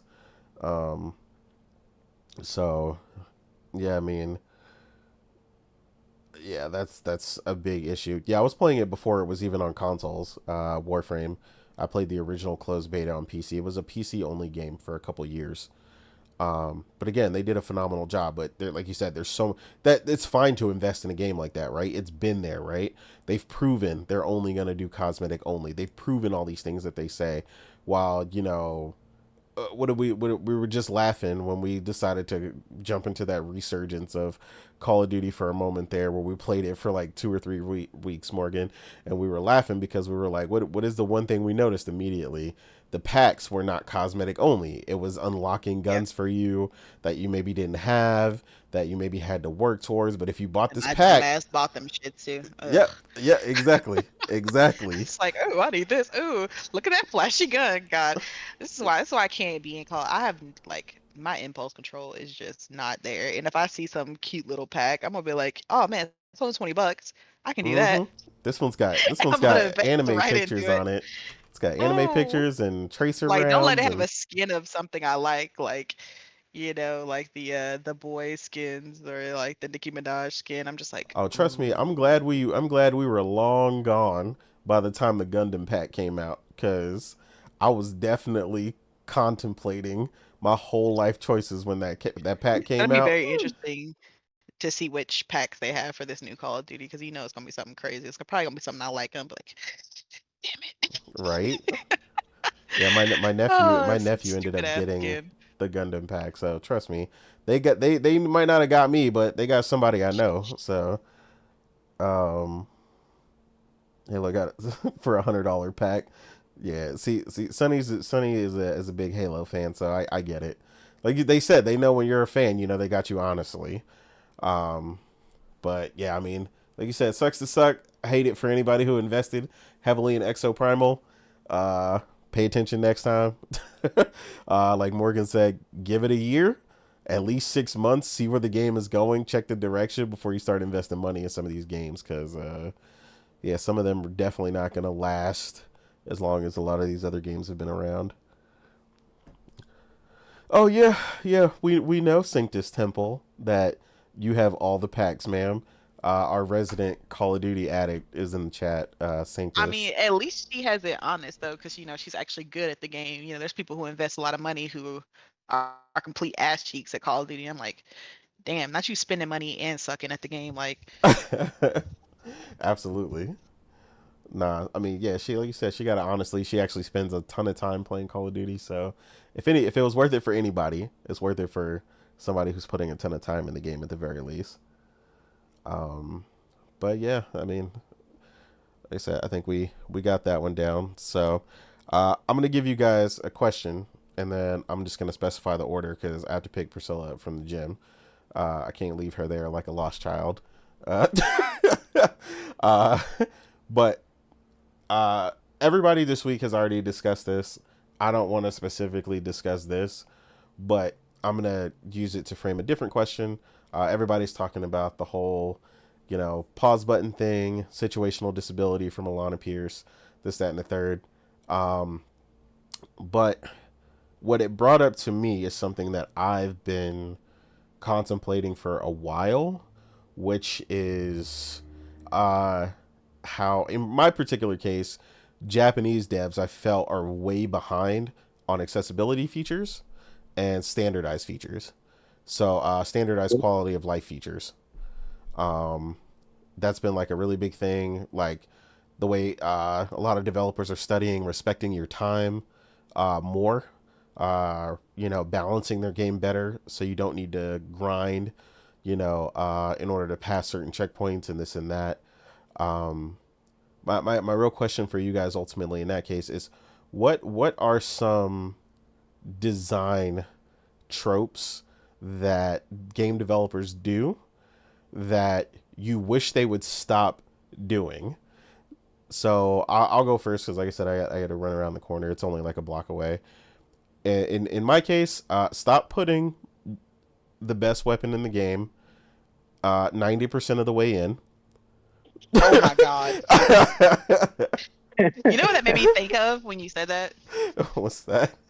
Fucking Final Fantasy 16. yeah, there you go. That fucking sword I got for the very last mission. I'm like, are you serious? Are you talking about the ultimate sword? Yes. Yeah, Ultimate Sword. I mean, that table seems to be, what you call it, endgame. Well, no, but that's what we're saying though. It's like it's like that's a thing that like Japanese devs love to do. It's like the Sword of Light or the penultimate sword or whatever it's called. I and it's understand that obviously the most powerful weapon has to come at like the end of the game, but not at the like the last fucking chapter though. Like can I at least like get like 75, like just can it just be like 75% of the way? Like, can I play Exactly. 25% of the game with this ultimate powerful weapon? I don't want to be 99% of the way done, and then for that 1%, yeah, you got the ultimate weapon. Like, what?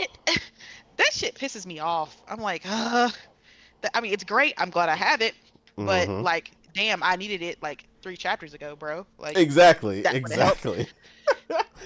Yeah, definitely that. Another thing, one thing for me personally, it needs to be quality of life thing. This isn't popular, but I've seen it in more than just their games. This isn't specific to FromSoft, but specifically when you are in the offline mode of a game. I understand when you're online. Anybody understands that? There's always the story about telling your mom you can't pause the game because you're playing Call of Duty. Yep. We get it. Like, the amount of times I've had to try to explain this to my mom, like, pause the game. I can't pause. I'm online. She doesn't care. She's like, does not it. care. I'm like, yeah. It doesn't work that way. I can't. Yep. Yeah. So having to explain that to your mom, is always fun. And like you said, they never get it and they don't care. They don't care when you try to explain it. Yeah, so yeah, definitely. At least, like I said, if you're in an offline mode of any sort, the game needs to be pausable. Like, I'm sorry, that is just way too easy to implement. Yeah. Like we're not asking for something crazy. Well, it's not a matter of implementing. I mean, you have to go out of your way to not implement. Like every fucking game Exactly. has it. Yeah. They gotta go out their way to take that. We gonna take that pause button off. Hell no. That's Yeah. hilarious. Yeah, like them trying to explain that is like watching somebody at like a celebrity party explain to you why crack is okay because you're all rich or something. Like I don't like it's just like the worst explanation ever. Like there's no good reason not to have it. Like it's ridiculous. And the stupid thing is, Elden Ring, you basically already have sort of, unlike other Souls games, you have way more leeway in terms of being able to save your progress. So it doesn't really make any sense. Then, oh yeah, for realism or whatever, or the experience that you can't pause a game. Like there is no fucking good reason why you shouldn't be able to pause a game. Like it's not like, I don't know, that the game runs in real time or whatever, and a day in the game is a day in real life or stuff like that. That it. It's just vanity, I'd say, for sort of conceit of the developer to think we can get away with it. Like we want this to be this way, and we don't care that it's an inconvenience to people. They just have to deal with that, and Yeah. that's just yeah. I mean, it's not a matter of dated game design or Japanese developers being behind. This is a conscious choice to Oh, do this in absolutely. this way. Absolutely. It's elitism at its finest. Well, The and it's only like people developer who backing can them get up. away with this is FromSoft. No other developer can get away with this. Yeah, no, No, it's I really can see a few. it's really the weird thing of like backing them up on it. Like I could get if you're just like I mean personally I don't care because it doesn't affect my life. Like I definitely get that because I mean I'm that way with a plenty of shit.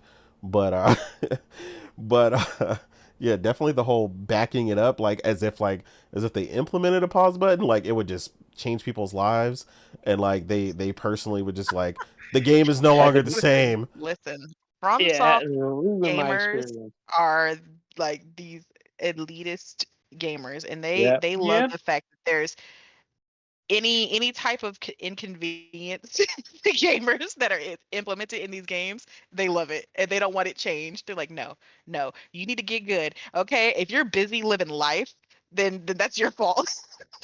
Take a shit Yep. before you How start the dare you game. be busy with your life? Like, yeah, I You don't care. absolutely called it. Listen, I don't give a damn your house is on fire. That's a you problem. You should be able to pause the game. Yes. Like it's any inconvenience that could be in this game, they love it. They probably would beg FromSoft for more inconveniences if they could. Like if they could figure out more, they would look for more. It's weird.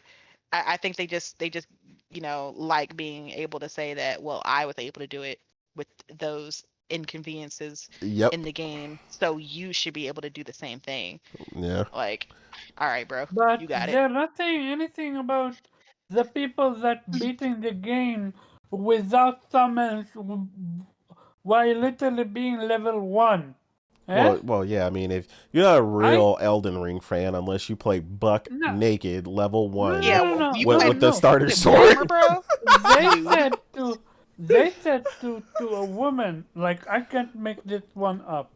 A woman that beat an Elden Ring. I'm not sure if it's the DLC as well, but she beat Elden Ring without summons, without magic, at level 1. You know what they said? 1. You practice this to make it happen, and 2. You call that a challenge? You're using light roll. I'm like, where is your gameplay of doing that? I mean, people gonna say whatever the hell they want to. It is what it is. Like, yeah. I mean, if you I don't beat know it, why did you use two why hands? Well, you should have practicing. stood on your hands and They, did they it. they say that like practicing is a bad thing, and like the fact that she was able to do that, like, I mean, what's wrong with practicing? If it takes practice to do it, that means she was dedicated to trying to do it and beat it this way, which should be honored and should be applauded. Like, damn, you really spent a lot of time trying to get it done, and you finally did it. Congratulations. Like, I don't understand Yeah. why that's Exactly. Like, being as a shat fan, upon. as a fan of the game, would you not be impressed how she did it? How amazing she is for even to do it? I Like mean, you that could thing. literally say all Souls fans all Souls fans completed games because of practice, because that's what you're doing when you die 78 million times. You're practicing and getting better, and learning their patterns so that you're able to beat these bosses and beat the game. It's all practice, so it's like Exactly. nobody's getting going in these games and straight running through it the first time with no deaths. Like let's be honest. Like, come on now. No, It's 100% crazy. agree. So yeah, so like I said, those are some of the funny ones for me. They get on my nerves. I guess my last one would probably be Stop the Grind. As far as, because obviously JRPGs being my favorite games, there are plenty of them now where you can play through them from start to finish without the need to grind. Leave the option open. I love to be OP, so always leave the option open to grind past levels. I'm not a fan of limits in a lot of these games where they limit you pretty drastically. I famously told Morgan that for Sea of Stars, when I found out level 30 was the max, uh, I was freaking out because I was like, that makes no sense. Like, it's messing with my level 99 counter. Like, Not gonna lie though. The difficulty spike, you feel it. oh, I believe it. And I've heard and been told so. So yeah, they definitely need to. I You don't can know. hurry up and make my damn DLC. That's what I want. Yeah, Yeah, we want the DLC, absolutely. Like I'm done with them sharing what you call it, artwork and this and that. Like you got it released physical, now we need DLC. nah, yeah, definitely agree. For shout out to the homie Sonny that happened to make it today, because also he is one of three of the Xbox fans on that actually plays JRPGs, verified. So shout out to him. Actually playing them. He did mention that he's playing Blue Dragon right now. Uh, That's a game I wish I could play. This and that other JRPG from Xbox. yes, Lost Odyssey. Yeah, Lost Yes, Odyssey. Yeah. buy Series X, Omar. Yes, right away. Right away. I gotta go buy my Series X. But yeah, Uh, what are three specifically? I mean, if you got more, go crazy. But what are three uh things or game design mechanics or something that you wish uh video game designers or video game companies would stop doing, or in opposite of, you can also say things you wish they would start doing, like I kind of did. So three of them. Let's start with Morgan, and then Weeb, and then Omar, and that should give me enough time. I'm gonna be listening while I'm away, so I can hear what you guys are saying. So Morgan first, and then Weeb, Brandon, and then Omar. Yeah, hurry up. Let me think. It's probably because I'm playing a game where this pertains to, but I would have to say, games not allowing you to skip cutscenes. Listen, yeah, especially yeah. I understand the first go round. Obviously, they want to Mhm. show you the story, the characters. Obviously cutscenes are important to know what the hell's going on when you're first playing the game. But if I'm replaying a chapter or going back or reloading a certain level I was on, or just replaying a new game plus or something, I should have the ability to skip cutscenes, okay? Because at this point, I know hmm the story, I know what the characters are saying, I know the story arc, I know everything that's going on. I don't need to listen to, especially when it comes to JRPGs. I love them to death, but they have some of the longest cutscenes out there, and I Mhm. don't need to spend 10 to 15 minutes hearing the same thing I already heard, because now I'm disassociating and looking for other things to do while I'm waiting for this Mhm. cutscene to go by. Because a lot of games require maybe multiple playthroughs or going back to a chapter because you missed a collectible, or Yep. whatever to get the plat. And I don't want to have to watch the whole damn thing again. Like I'm doing it right now with Black Sam sitting here, just like rolling my eyes because these cutscenes are so long, and I'm just like, I don't want to listen to it again. Where is the skip button? But yeah, that's something that irks me that I think needs to be implemented in all games. I don't. I understand. No, if you don't want to put a skip, that's your choice. If you want to put a skip for the initial playthrough, I don't mind if you don't have one for the initial playthrough because I get it. It's important. But when I go back, I want a skip option. Give me a skip option. But yeah, that's trying to think. We can go because I have to think of another one. I can't think of one at the moment. Yeah, and Nate putting us up to the challenge, right? You know? No, I have a lot, but go ahead. Jesus, Omar, I knew your ass was gonna have a lot yeah. because you make a complaint list every week. Exactly, and they're probably not real complaints. Oh, we will see. We will see. Let me We make will you see. confess. We will see. Well, yeah. I mean, I'm not gonna harp on Souls games because they're not my cup of tea. But I mean, if you enjoy them, all the power There to you you. go. Sunny mentioned But already one. Slower and fast forward. Sir. I agree. I didn't say that. But okay, whatever. No, I said Sunny. Is your name Sunny? Mr. Weeb? Shush, Omar. No, Your no. name is not Weeb, and Weeb Yeah, is yeah, talking. Omar. Shh. Yeah, hush. Yeah, that's one of my pet peeves. People who interrupt me when I talk. Because I can. Now continue. Oh God, I love you guys. Uh, Damn it. Yeah, I mean the cutscenes things is absolutely a thing because I did have that with a couple of games where it just the thing is it's not just the first time around, but sometimes like you reload like a portion of the game because you missed something. Yes. And you have to go through all those cutscenes again. Yes. Ugh. People think about this, man.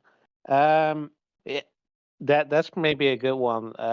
Save files like don't have one fucking save file. Like Oh my God. Oh, Yes. Good one, yeah. Weeb. Good one. Are we in 2000, 1099 or 90 or Mm, something? Oh my God, that's so horrible. I hate that. Luckily, yeah. that seems to not really be a JRPG because they love having 28 Mhm. save files, Oh yeah, which I that's it. love. No, they exist. Yeah, they definitely exist, but Yeah. thankfully it's usually not the norm. Usually with JRPGs you Mhm. get multiple save files, which I love. But yeah, I hate that. I'm like, and I really hate it when you didn't know that there was only one save file, and then you kind of Yeah. start a new game because you just want to do something different, or you would do a different playthrough, and you realize it erased your old save Oh Oh, file. yeah, You're like, yeah. yeah, Yeah. oh my God. You're like, oh, there was only one? Oh my God. Like, yeah.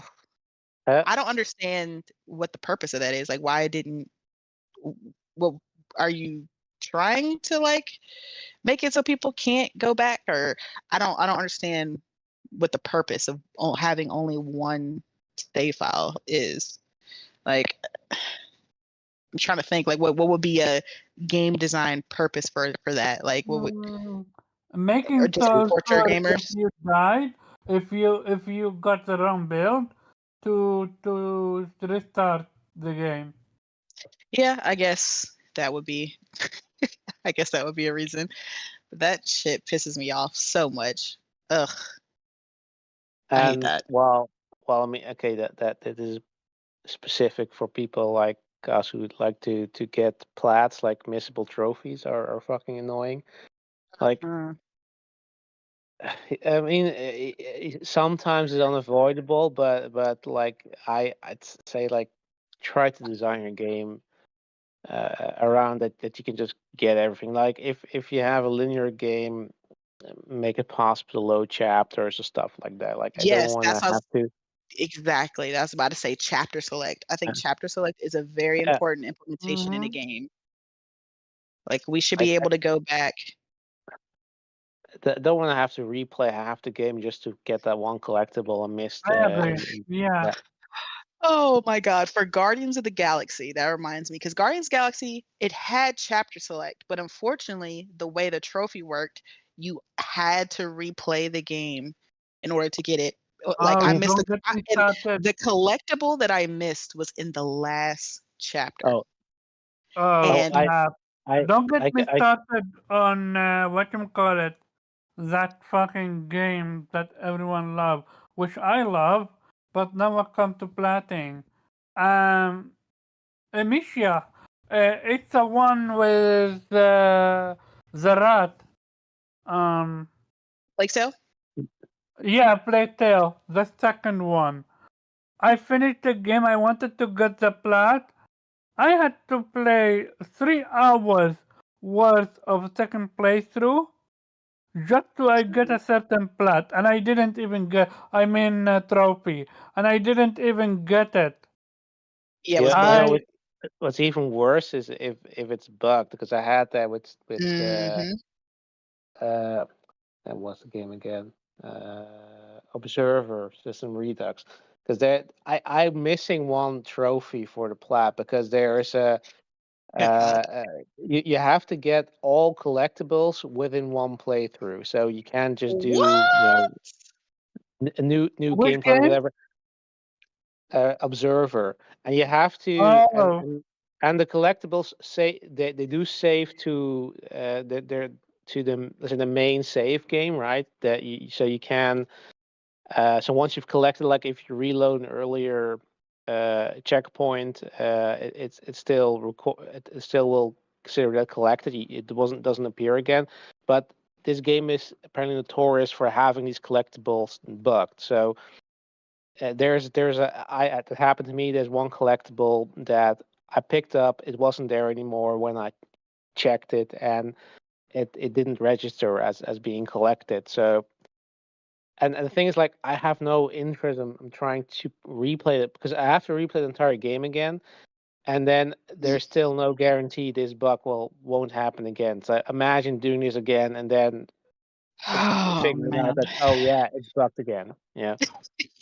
Yeah, I've definitely experienced games like that before because I'm just like the one where we played the Harold Halibut to get all the Yeah. journal entries. Like apparently it's bugged. Like some of them just don't pop, and so I'm just like that was the last trophy I needed for the class. So I'm just like, well, I don't even know if they fixed it or not, and I don't know if I have to yeah. replay the entire game in order to get it. And I'm just like, you know what? I'm just gonna take that L because I'm not doing all You of that again. you know it should become practice that if there is a bug that prevents you from getting a trophy, they should just patch it in that you get that trophy automatically. Yes, yes. And I have a couple of games where like I'm just like one trophy away from a plat, Mhm. but it's either bugged because like the collectible or whatever I need is like missing and it's just not popping, or the trophy itself just won't pop. Like, I have everything, Mhm. but the trophy that it's not, the game doesn't recognize it. And I'm just like, because I have it for that I think it's what's called the Tiny Kin game.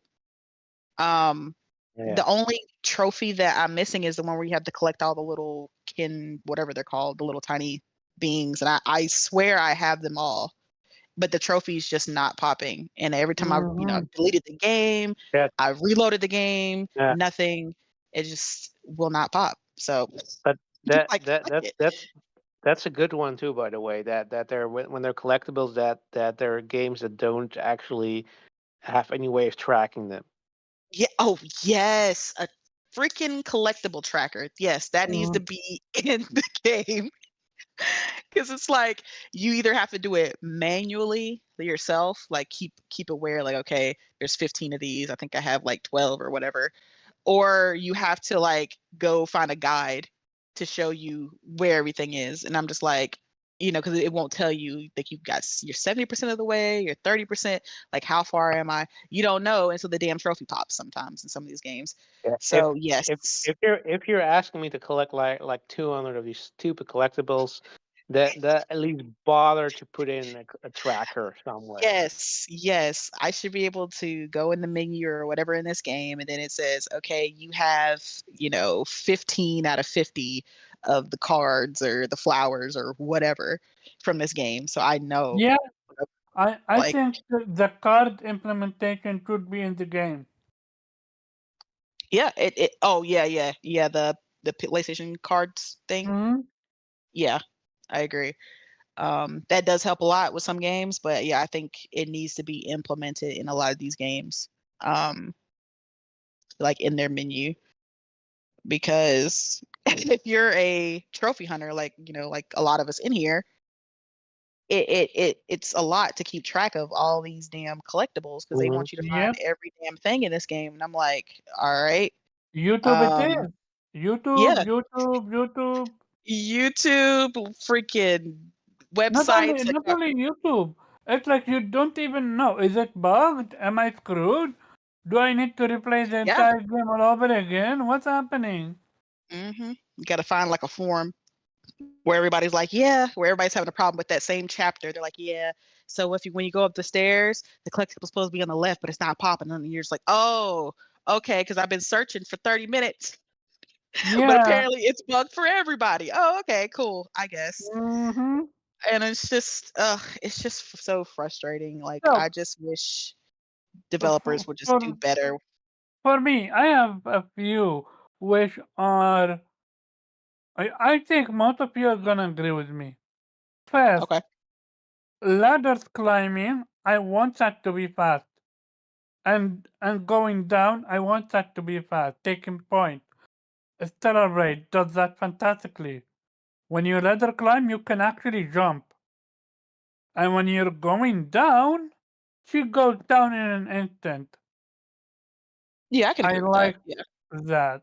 Another thing, the way she goes up and down uh, with that rope, she does it automatically. There is no need to climb. It's almost like a grappling hook. Mm-hmm. Another thing well implemented. However, what is not well implemented is fast travel in Teleblade. I should be able to press on that telephone and teleport there. I don't need to go to the telephone only to fast travel. Like that's old school mentality. Yeah. Borderlands Mm. achieved that. Like we should be able to fast travel quick. Because a lot of areas where you're going from area to area, and another thing with Celebrate is fast travel is limited to region by region. Man, it's a pick on Stella Blade. Okay, damn. All right. No, I'm just talking in general. Like when you open unlock fast travel, it should give you every region unlocked so you're able to fast travel from one point to one point. You shouldn't have to need to fast travel to one region because you want to go there. And then from there you need to fast travel to another area. That's another thing. So a lot of fast traveling. Sonny mentioned that speed up and speed down for JRPGs combat. On auto combat, I agree with all three. Another Wait, you thing, saying having so wait, what was it? for example, combat is speeding up and speeding down. He's talking about in turn based, you have the ability to set the speed to 2 times. Yeah. I knew what he was talking about. I was trying to figure out, does he think that's bad or good No, that no, he's he thinks Yeah, it's setting? that's good. good. Yeah, yeah. No, he's We saying want that Okay. because that. remember I said either things you want them to stop doing or things that you think that they should do. Yeah, that's So what I was trying to figure yeah. out which Oh, one okay. he was I missed saying. that I didn't part. know if Okay, he my bad yeah, if about he that. No, liked no, it or no, not. no, no. She was just trying to figure out whether you liked it or not. You Yeah, didn't I say got you. anything Yeah. wrong. Yeah, Yeah. because Um, because it was implemented really well in Octopath Traveler 2. yeah, Where you yeah, could speed up, slow yeah. down, auto, skip, And everything. for example, Unicorn Overload does that as well. Yeah, it does. Um, Mhm. yeah. So another thing, and this is just we're sticking with Tembe with JRPG, unlimited Storage. unlimited item Yeah, item storage. storage. Yeah, like we are, and I'm talking about us, the quote unquote hardcore gamer. We see shiny, we pick it up. If if my radar telling me to go left, I'm going right. I'm going every direction in the area before I go left. Yeah, I 100% agree with you on that. I don't understand the weird limited inventory thing. Like, that was something that was brought up with recently with the Eden Chronicles. Them If limiting your space to 30. It's so funny to me because it's like whatever the storage is, I always need like one more slot. Like One if more it's yeah, slot, 50, right? Yeah. I'm like, Mhm. damn, I need if 31. if It's you 50, I need want 51. if you want limited mid combat, absolutely I'm with you. You shouldn't be. I'm being legit. You shouldn't be able to take 99 potion to your boss fight. You gotta win for the most part. Limited to 10. I have absolutely no issue with that. But make it so Fuck you. I want 99 potions. I like my okay, 99 fine. I'm gonna potions. spam them potions. Yeah, I Spam, like my spam, Make spam, spam. 99s. it make that optional for the people that want to have 99 potions. Make it that they can't go beyond 99. That's another thing that I have an issue with. Why are you limiting it to just 99? Yeah, Are I you never I aware? never understood the whole 99. I assumed it was some sort of programming thing No, why because they did it, but I didn't know. Horizon does it. No, doesn't do it. Horizon at grass. I have over 2 to 3,000. Those Yeah, Yeah. I I was think they learned from because the first game you were limited. yeah But they learned in Forbidden West. Yeah, more yeah. along the lines of 9,999. Like I'm with that. So my thing, I'm not trying. I want people to understand that. I'm not trying to make game easier on me. No, far from it. I enjoy hard games, but I want shout out to Persona for this. I want people to respect my time. Hmm. I don't have a wife I or mean, shout out kids, to me, motherfucker. I said that but shit. I am I am w- I am what you call it. Oh yeah, shout out to Sunny. She said it. I don't need realism. Yes, like games like Horizon and Ghost of Tsushima. When you pick up stuff, I don't care about animations. I'm sorry, when I am picking that shit up for 99,900 times, I don't need to see that 5 or 3 second animation every single time. It's not needed. Oh yeah, I get you. That was a big complaint for people with especially with Red Dead 2. I Yeah. get you what you Oh, Red mean, Dead was hella Sonny. slow. I agree with that. Okay, fair. Sonny, I agree with you, but I'm talking about for the people that my thing is I don't want to just limit you to what you call it to be that. That's the reason they don't want it to do it because they are afraid you're gonna win if you take 99 potions to the boss.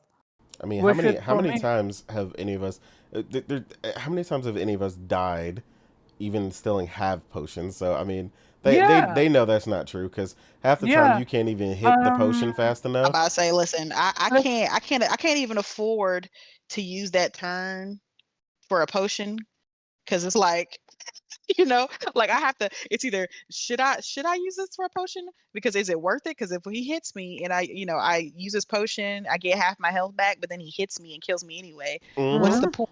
I'm trying to. Exactly.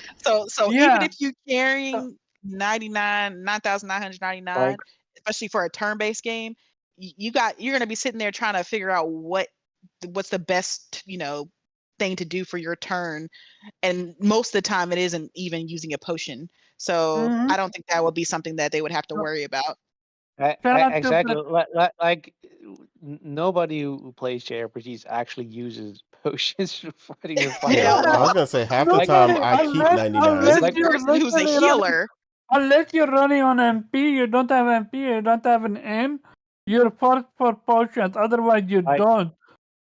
Yeah, I'm using my most of the healer. time you have like full stock of every potion, max capacity, 99 Hmm. potions, and you never fucking use them. But you Hell Yeah. keep them no. anyway because just in You case. never Just in know. case. Yep. It's always for the just in Okay, case. You never know. Priscilla have a good one and Sonny have a good one. Priscilla said, I would like auto pickup for sure. Yes, Oh yeah. yes. Yeah. Auto pickup Auto pickup. and remove stamina while running. Yeah, that was See, huge for I Rise of the thought that was Ronin. one that you were gonna I thought that was one that you were gonna say, Omar, because you were using a lot of Yeah. Stellar Blade examples, and it doesn't really have auto pickup like that. It kind of does, but not really. So I thought that was one that you were definitely gonna say because that's been a big negative for you with a lot of games. The Yeah, lack of like auto no, pickup. I gave Stellar its flowers back then when I found out that they changed it as we all wanted to do. Sonny said when you use a Phoenix down during a boss fight and then the boss attacks the character you just revived, They that's do that shit all the time. unlucky. But I actually Exactly. agree. A boss fight shouldn't agree a person you just literally just revived. He's supposed to be dead. Unless it's an Well, AoE, to then you're out of luck. to be fair, if I was a boss, I would do the exact same thing. Yeah. As a Yeah, boss. okay, fair. And another thing, Oh, this isn't even my final form. and another thing, and I'm gonna just stick with JRPG for now. And this is a missing, and I know Nate would agree on it, or he might not. Um, make it so that, and this is wishful thinking. Give me, give me the decision between if I want double XP and no money, or double money and no XP.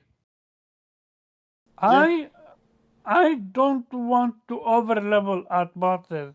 I want a challenge. He doesn't. But sometimes I need money to get the best weapons. But by grinding, I'm leveling up, which I don't want. So I really wish that I can literally make it so that I get more money or XP from grinding, while the other thing I don't get off. Like that's a trade-off. Yeah, Like that's a big quality of life thing that's what I'm saying. some of them do.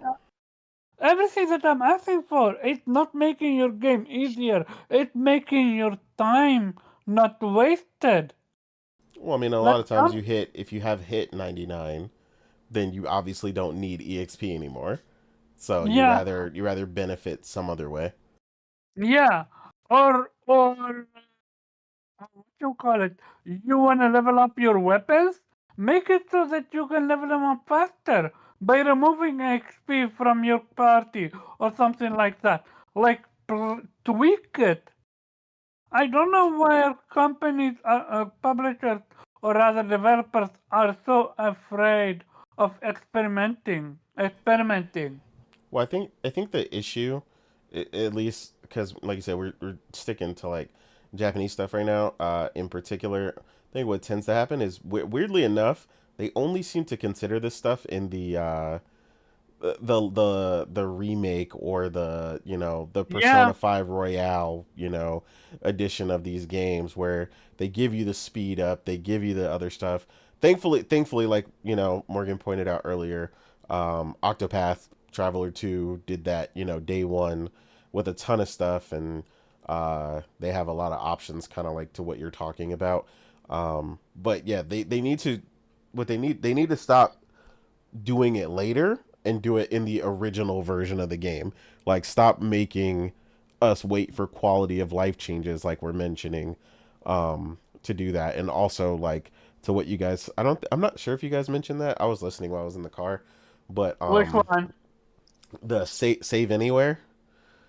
Because like, We nobody talked mentioned about so. having whatchamacallit, Multiple saves, but yeah, it's a multiple save different slots. point. but But yeah, yeah, save Yes, anywhere save anywhere is would so needed. absolutely be a Yeah. hmm godsend. Yeah, like for like Yeah, that that's a good whole one. you gotta go to a spot to say ain't nobody got time for yeah, that, bro. I gotta head out the door. I All I Like, gotta mean, say is, thank God for rest mode because yeah, I was about yes, to say, as yes, rest, I'm like, unfortunately, like especially if I gotta be somewhere or I'm like, damn, I gotta go to sleep. Like I ain't got time to get to the next little yeah, save point. So I'm just like, yep. well, they didn't rest mode. I don't even put my PlayStation up. It's always in red mode now. yeah, Yeah. mine too.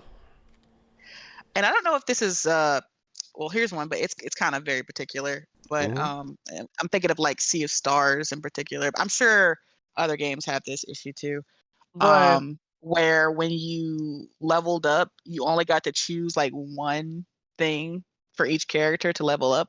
You remember like every time you would level up Uh, um in Sea of Stars, you could only like increase their XP Yeah, or increase their magic that or increase yeah their mm, physical. I'm that got like, on my nerves. no, all their stats need to increase when they level up. I don't like choosing because I'm like, oh, No, I agree. no, I I'm don't sitting like there at you're the either gonna thing. screen ha- for like, you're gonna hate Baldur's Gate 3 then. oh yeah, I know it's got that. I'm just like, I just I just wish when a character like, can you just like bump all those stats up like 5 or something? I Like I feel don't you. like. I agree. I'm like that.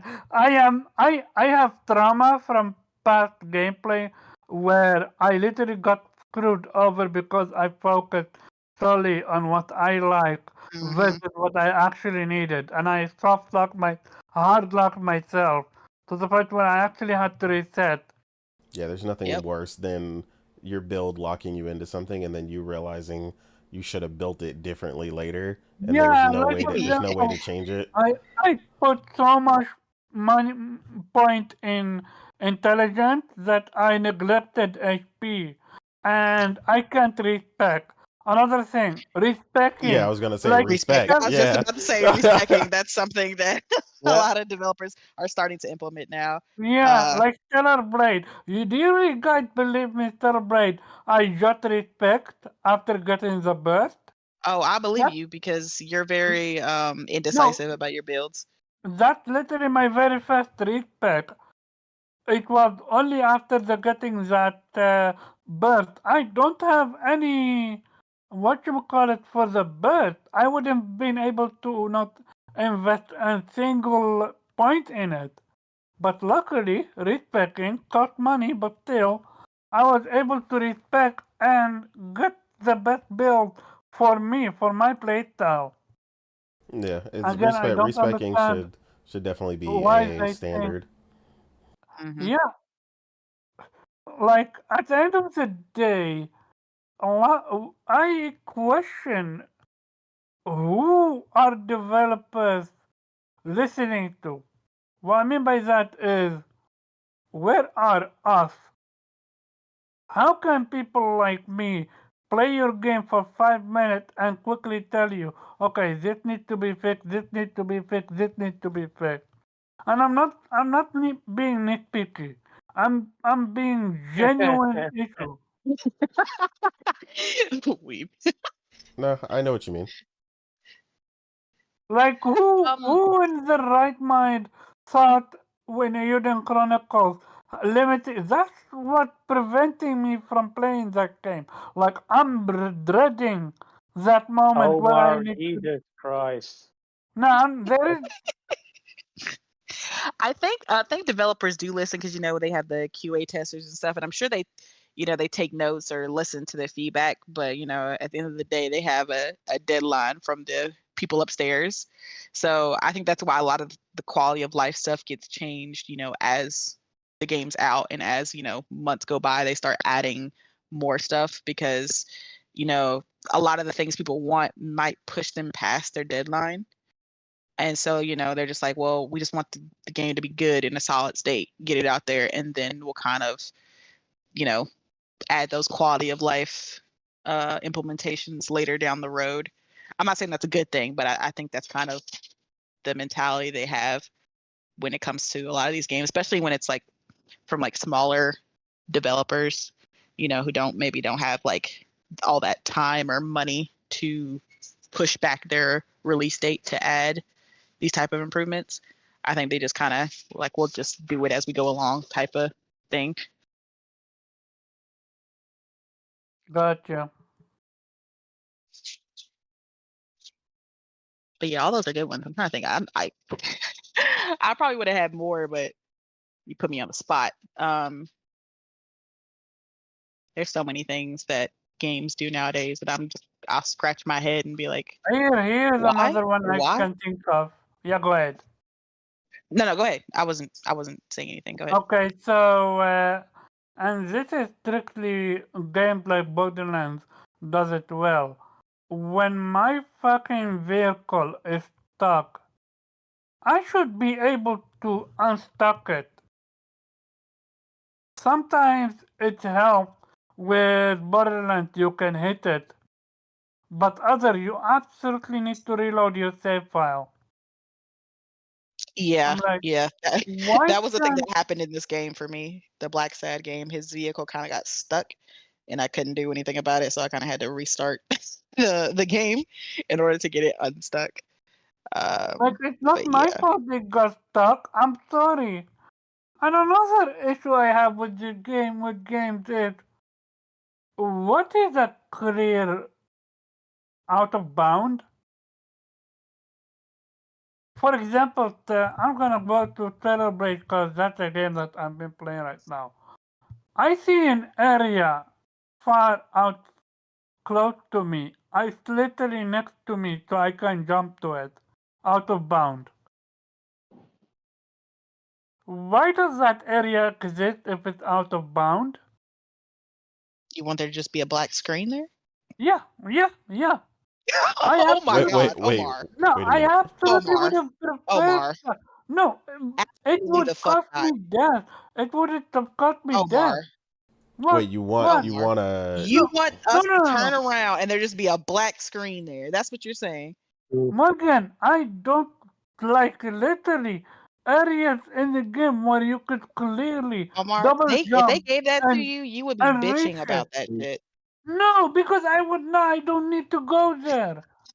Omar, is this 1993? You want there to be a black screen over there where we can't go? Really?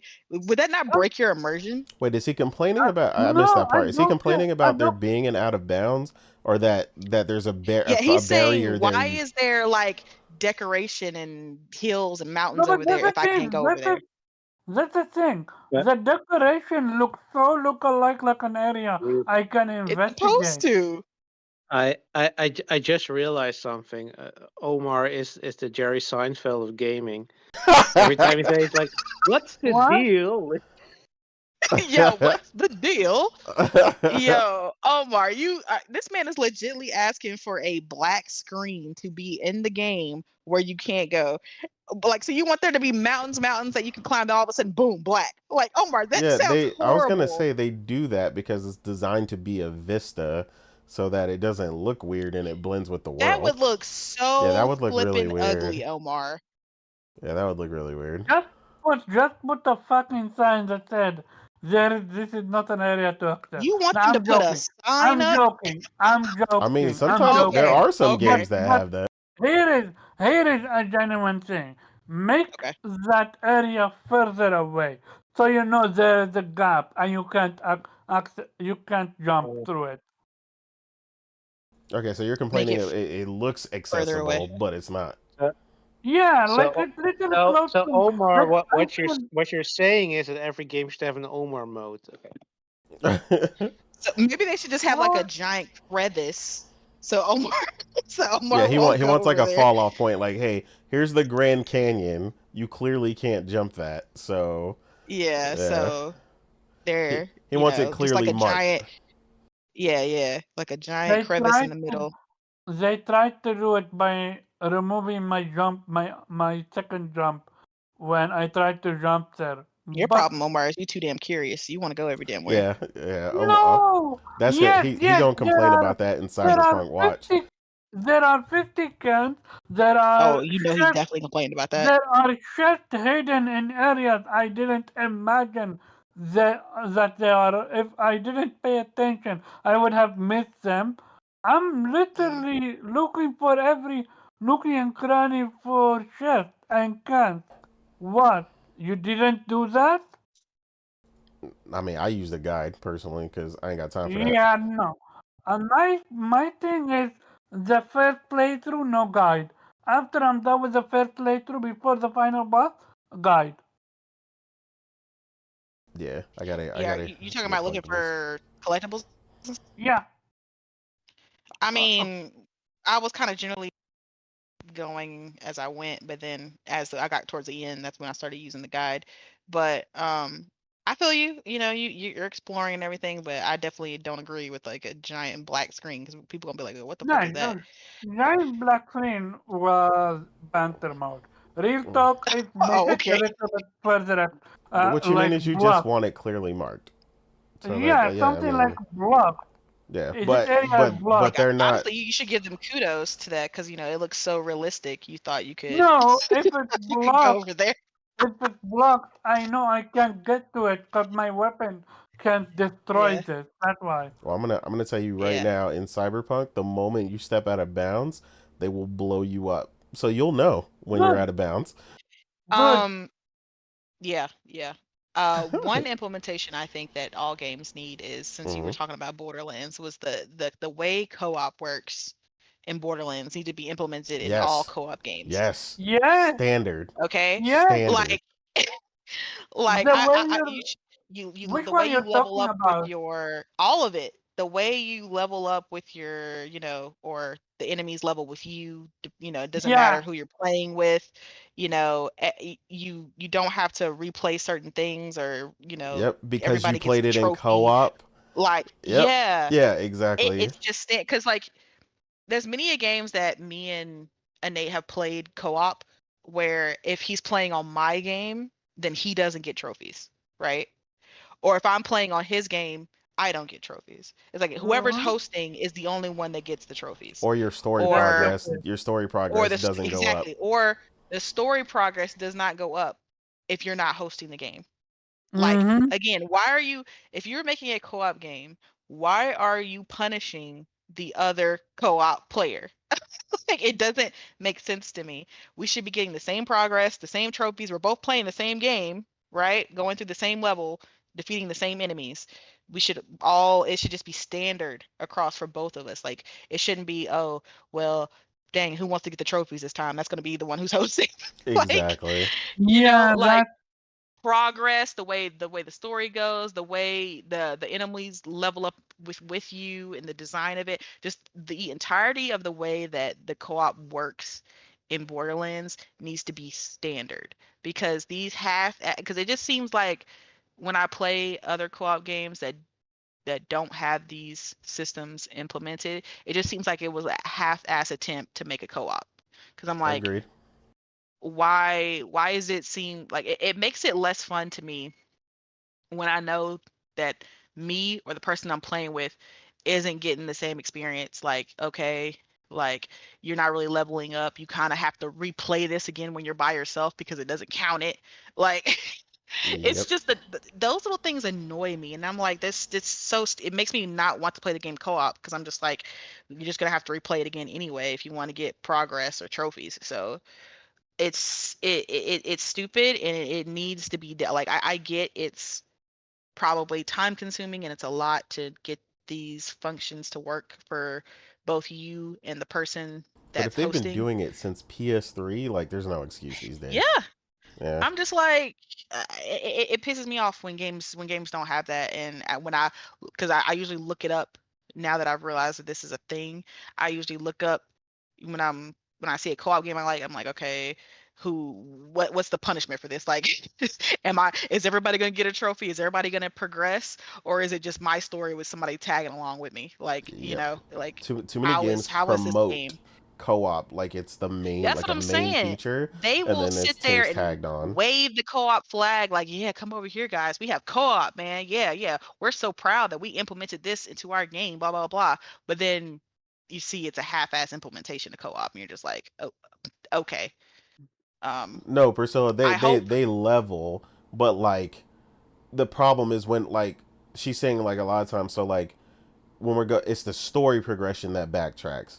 So it's like we went, 5 hours one day, and then the other person's got to go when they go back to their game. They're level 40, but they're in the beginning there's of the been game. times where we've played a game and we've played like 2 chapters with me hosting, and then we'll play the same thing again with you hosting so that you can get those trophies. And that's so stupid.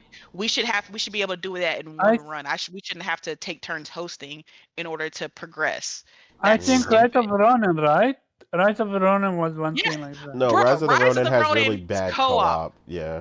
It has the worst. Let me explain to y'all how the way Rise of the Ronin works. And again, they shouldn't even have bothered to tell people they had co-op, because what is this co-op? Damn. I got excited because I was already going to get it. I was like, okay, cool, because I knew me and Nate were going to get it. So I was like, okay, cool, we can play together. That's awesome. But then we find out, because we're sitting here trying to figure out how to get co-op. We're like, okay, like a lot of games, you have to get to the first main area before co-op. So I was like, that's fine, that's cool, that makes sense. So we got to the first main area, but then we realized that the way that co-op works in Rise of the Ronin, you can only play with someone who is less, like lower level than you, right? So I was a higher level at the time. I was ahead in the story and everything like that, and ahead in the chapters, like a couple chapters ahead of Nate. So I got to an area where I could do a co-op mission. So I tried to invite him, and it wouldn't allow me to because he wasn't at that part of the story yet. So the only way that we could play co-op is if I basically replayed missions that I had already beaten in Nate's game. He had to invite me on a mission that that I already completed, and that's the only way we could play co-op. And I'm like, so we can only play if I'm replaying the shit that I already played? Like, no, that's not how co-op should work. We should be able to just play whatever. We should be able to play from start to beginning, both of us experiencing the levels at the same time, both of us progressing at the same time. Like, the only way we could play is if one of us was ahead and the other one who was behind invited somebody, that way. Mm-hmm. Yeah. I'm playing devil advocate for that one. Is it maybe they're doing it like that because they don't want people to be overpowered? I get that, but the problem is the issue, the reason we had to do it that way is because we couldn't play together from the start, and that was the problem. I was like, why can't we play, like, we both got to a certain mission at the same time, right? Like, this was like a chapter 4 mission. We both didn't play this mission. So I was like, okay, so we should be able to play this mission together, right? Since neither one of us have played it. But we couldn't invite the other. Yeah, we couldn't do it because it was like, oh no, because that person hasn't played the mission yet, so you can't invite them. But like, neither of us has played it, so we should be able to play it together. What? Yeah. It's stupid. We should be able to play it at the same time. Because when I realized that I couldn't invite him because I was higher, I waited for him to get at where I was. So I was like, okay, so we can play the levels at the same time. But then even at that point, when we were the same level and on the same chapter, and he invited me to the story that I was about to play, it said no. So it's like, okay, this co-op is stupid. Like, you could really only play with somebody who's played before. That's the way their co-op works. It's not to mention it's dumb. only like out of probably 98% of the game, or probably 95% of the game, you have to play solo anyway. It's only about the 20 only parts missions that you can play co-op are essentially like the main story beat, like the main where you're about to fight a boss. Like the you walking around, in the open world doing kind of side mission stuff, just doing regular stuff that aren't really main story stuff. You play that solo. The only places you can play co-op are when you're about to fight a main boss. But then again, you can't invite somebody who's lower level than you. You can only invite somebody who's played that boss before, which is so stupid. But yeah, that's why I'm like, Borderlands if you're gonna parade the fact that you have co-op, it needs to be correctly implemented co-op where that's actual co-op. And like, that's the real gripe. It's like these games are majorly promoting it as if you can How play Yeah. from start to finish, how drop old is in, drop Borderlands out. 3 and That's the 8? thing. They're like start to finish co-op. I'm like, nowhere in there was start to finish. And 8, Exactly. how old is Borderlands 3? How old is it? Yeah, when was it first released? I don't know, probably like 2012 or something. I have to double check. But I mean, Look the at original Borderlands did it, no, so no, it's no, like no. it's I'm even talking older. specifically 3, because 3 is where they perfected the game, the co-op, couch No, co-op. two did the same thing. I mean, 3 but way better, but okay. Yeah, I'm not talking about couch co-op. We talking about online. Fuck a couch. You know, but I if ain't it's talking about that. online or couch co-op, my point is co-op is co-op. Yeah, but And Borderlands 2 Borderlands, and Borderlands 2 did it where you could still skip the thing. You still got the progress. You still all that stuff was still in Borderlands 2. That's the part I'm talking about. Drop in, drop out, and you still got the progress per Yes, I need per that thing. drop in, drop out co-op because it will Yeah. punish you for dropping out. Yeah, whole, and it doesn't whole, matter. Yeah, they'll be like they'll kick the turn the entire session off if one person leaves. Like, Yeah, that no, too. they were just dropping out. Can I keep playing, please? That person just left. I don't need to end the game. It's like, no, game over. You can stop now. It's just way too many like leniencies when it comes to co-op, like how people can label something co-op. It's become way too broad. Exactly. Like, it's technically co-op. Like, that's how a lot of games are labeling themselves co-op now. Well, Yeah, I mean, we technically, just found it's out technically about co-op. Grand Blue Fantasy Relink promising co-op. They showed the game literally almost Man. exclusively co-op when they showed the game. I got excited with that. I was like, man, a turn-based, action-based, not but turn-based, yeah. but action-based, where JRPG where we can play together. I was like, oh hell yeah! Yep. And then it's only like certain parts. Yeah, not it's really the story, like, the it's online stuff, which the later, once you online beat it, side is a stuff. big part of it. But it's like, but we wanted to play the story, like Yeah, I once you thought- beat it, yeah. Yeah, I was like, I thought, it was kind of like, okay, we can, play the game start for finish together, co-op, the main story, not side. See, they don't ever say that, but they just label it co-op and make you believe that you can play this game from start to finish co-op. And then you get a game, and then you find out, well, there's actually, there's contingencies to this co-op. There's, it's, you can only play it right here and on this part and on this day, and it's on a Wednesday and it's got to rain. Like, what? Like, Yeah, exactly. Yeah, It's like you just- said, it's on a Wednesday and it's got to rain.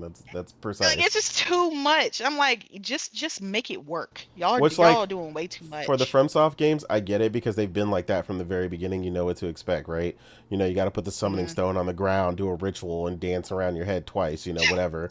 Like, I get it. That's the kind of Yeah. bullshit they're famous the for. way my friend tried to explain, because when I was playing Demon Souls, he was gonna help me. The way he was explaining how to get co-op to work, I thought, he could just come into my session. He's like, nah, we gotta go over here and get this stone. I said, get a stone? Yeah, What? it's Oh, it's yeah. wild. Yeah. I was like, excuse me? Then my friend helped me because he helped me on the PS3 version of Demon Souls. We had to hide the stone, number one, so that someone else didn't click on it and join my game instead. yeah. Yeah, so we're like, all right, is that you? Is that you? All right, bro, let's go. Like, well, you gotta pray, you gotta it right. To work, sir. Yeah, we had to walk Oh, we walked in like an empty cell and hid the summoning stone in there. Like, yo, you ready? You in there, right? You in? All right, cell block number 'cause you gotta 3. share your friend code or whatever and do some stuff. And I was just like, okay, this is a lot. Yeah, it's This way is way really a too lot. much. Yeah. But No. okay, I gotta rant it, but that pisses me off because I like co-op games, but No, but I agree. they're very rare these days. Army of There's Two. a lot of live service and multiplayer, but people keep trying to make that like it's the same as co-op. Co-op is different than Exactly. multiplayer. I need y'all to understand this. Co-op is different. Like, I need an online Army of Two right now. Oh Like, man, we Army need of, that. I miss Army of 2. Back to back yo. true multiplayer or true co-op. Oh my Yeah, I god. used to play that like crazy. You on know, 360, did co-op good? Shout out to the dude. It Take Two. Well, yeah, I mean yeah. that's their whole model for all their games. But is still, co-op. they understood the assignment and Well, and Well, they yeah, better they yeah. get they, it. took, they almost took Yeah. it When too your game far. requires another Yeah, person, requires it. you better get it right. Like Uh, you ain't got no choice because it requires you to have two people. But yeah, I can't wait for them. They already said they're working on another they're game. announcing another game this year. So I don't think Nice. I don't Another. think it's coming this year. I think they're just announcing it.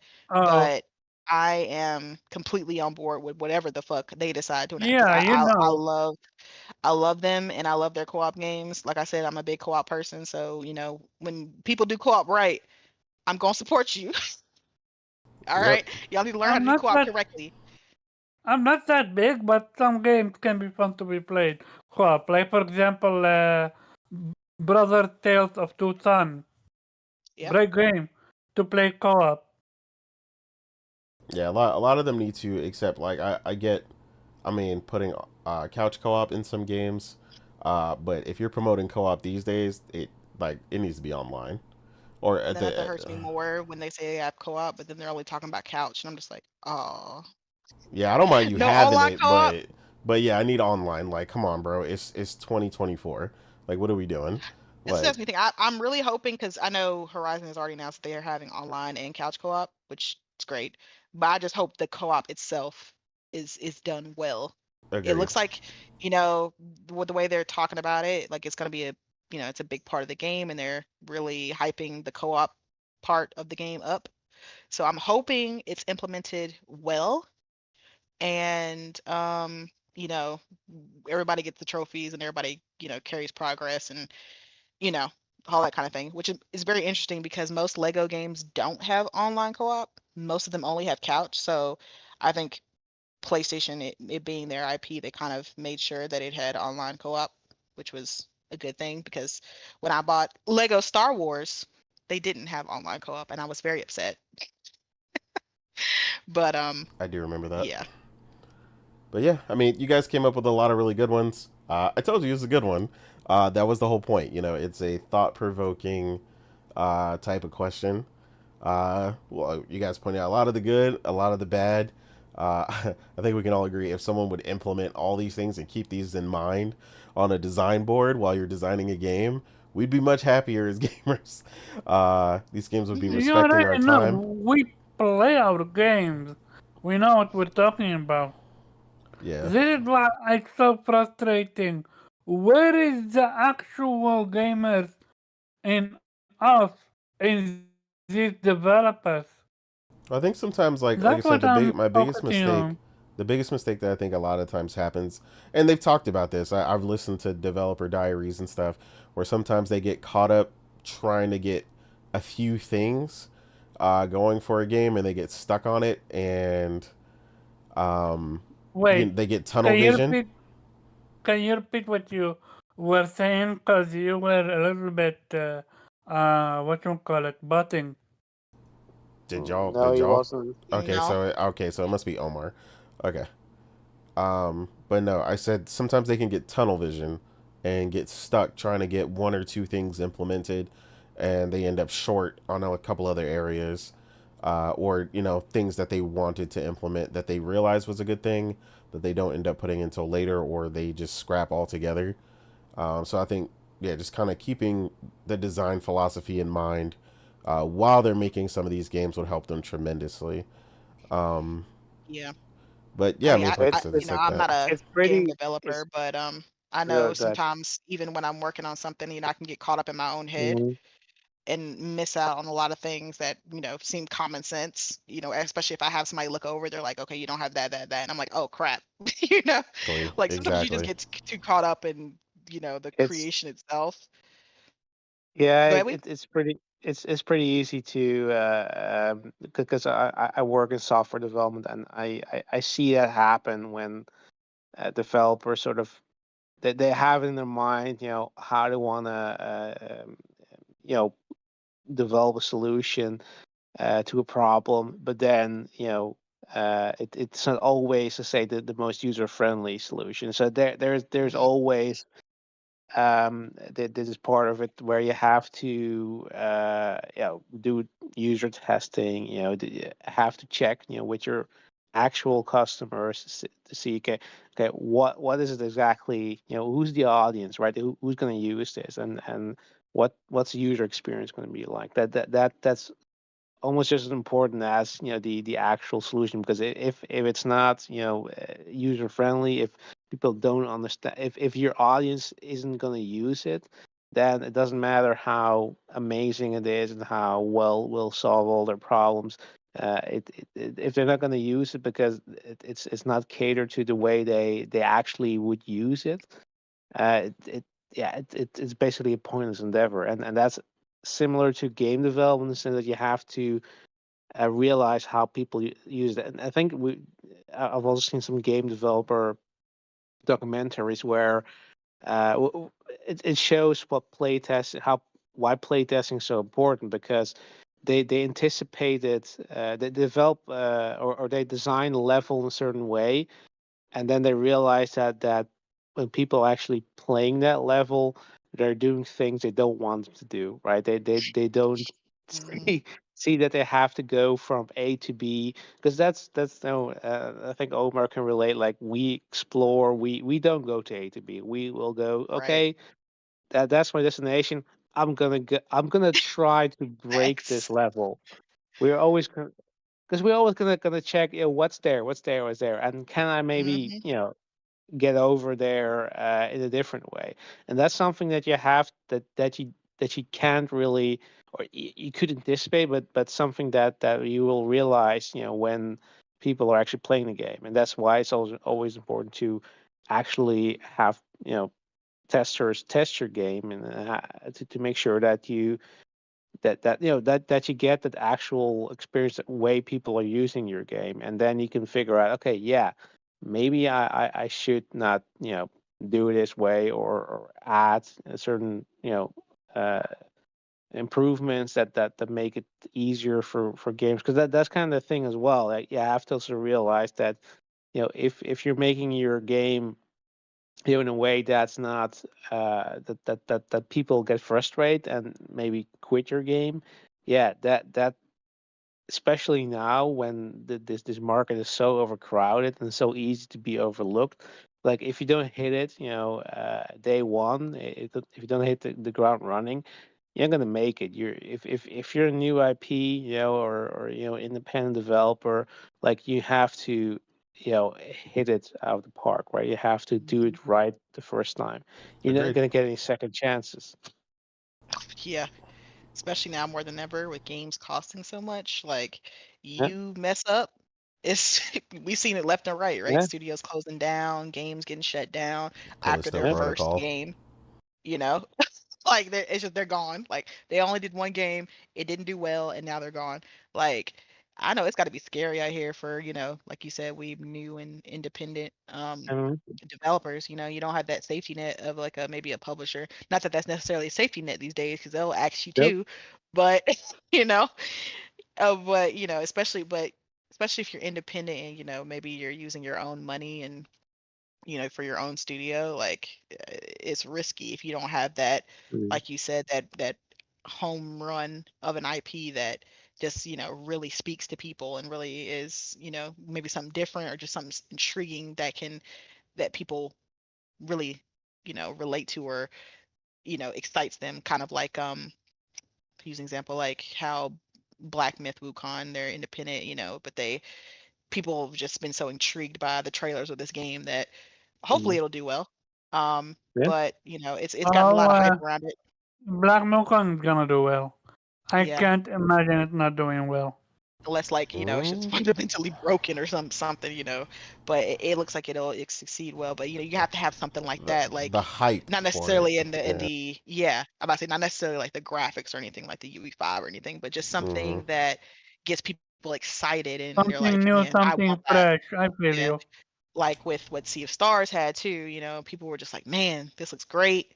With you got an Expedition 33, people were like, whoa, man, this is like Yeah, look fantastic turn-based looking game. It's like you just gotta have something that grabs the people, and it's like that's why that first trailer I think is just so important. Because Agreed. you only get one shot to make it that first impression, and you gotta you Mhm. really got to hope that you could think your trailer's great, but you just have to hope that it speaks to the masses. And yeah, Yeah, just hope for the best. your first trailer and Could be your your last. your initial Hmm. your initial release, because Yeah. yeah, somebody like you said, when you're newer, it's different, right? Like Hmm. Diablo, everybody anticipated it not being perfect. They screwed that up with about 100 patches already, and they're finally, people are like, oh, Yeah. season 4, we're doing great. But yeah, they're supported by Hmm. hundreds of millions of dollars, so they could take Hmm. their time to get it right. They got the status of a legendary dev, so people are willing to give them the time, give them plenty of updates to fix and patch Yeah. stuff. But you're not necessarily going to get that as a new dev. Yeah. Same way with So other like big developers, like with, CD Projekt Red when it came to Cyberpunk. Basically being broken on consoles, but people willing to give it a chance because these are the creators of The Witcher, right? hmm Legendary IP, Yep. and this was an IP that Mhm. people were looking forward to.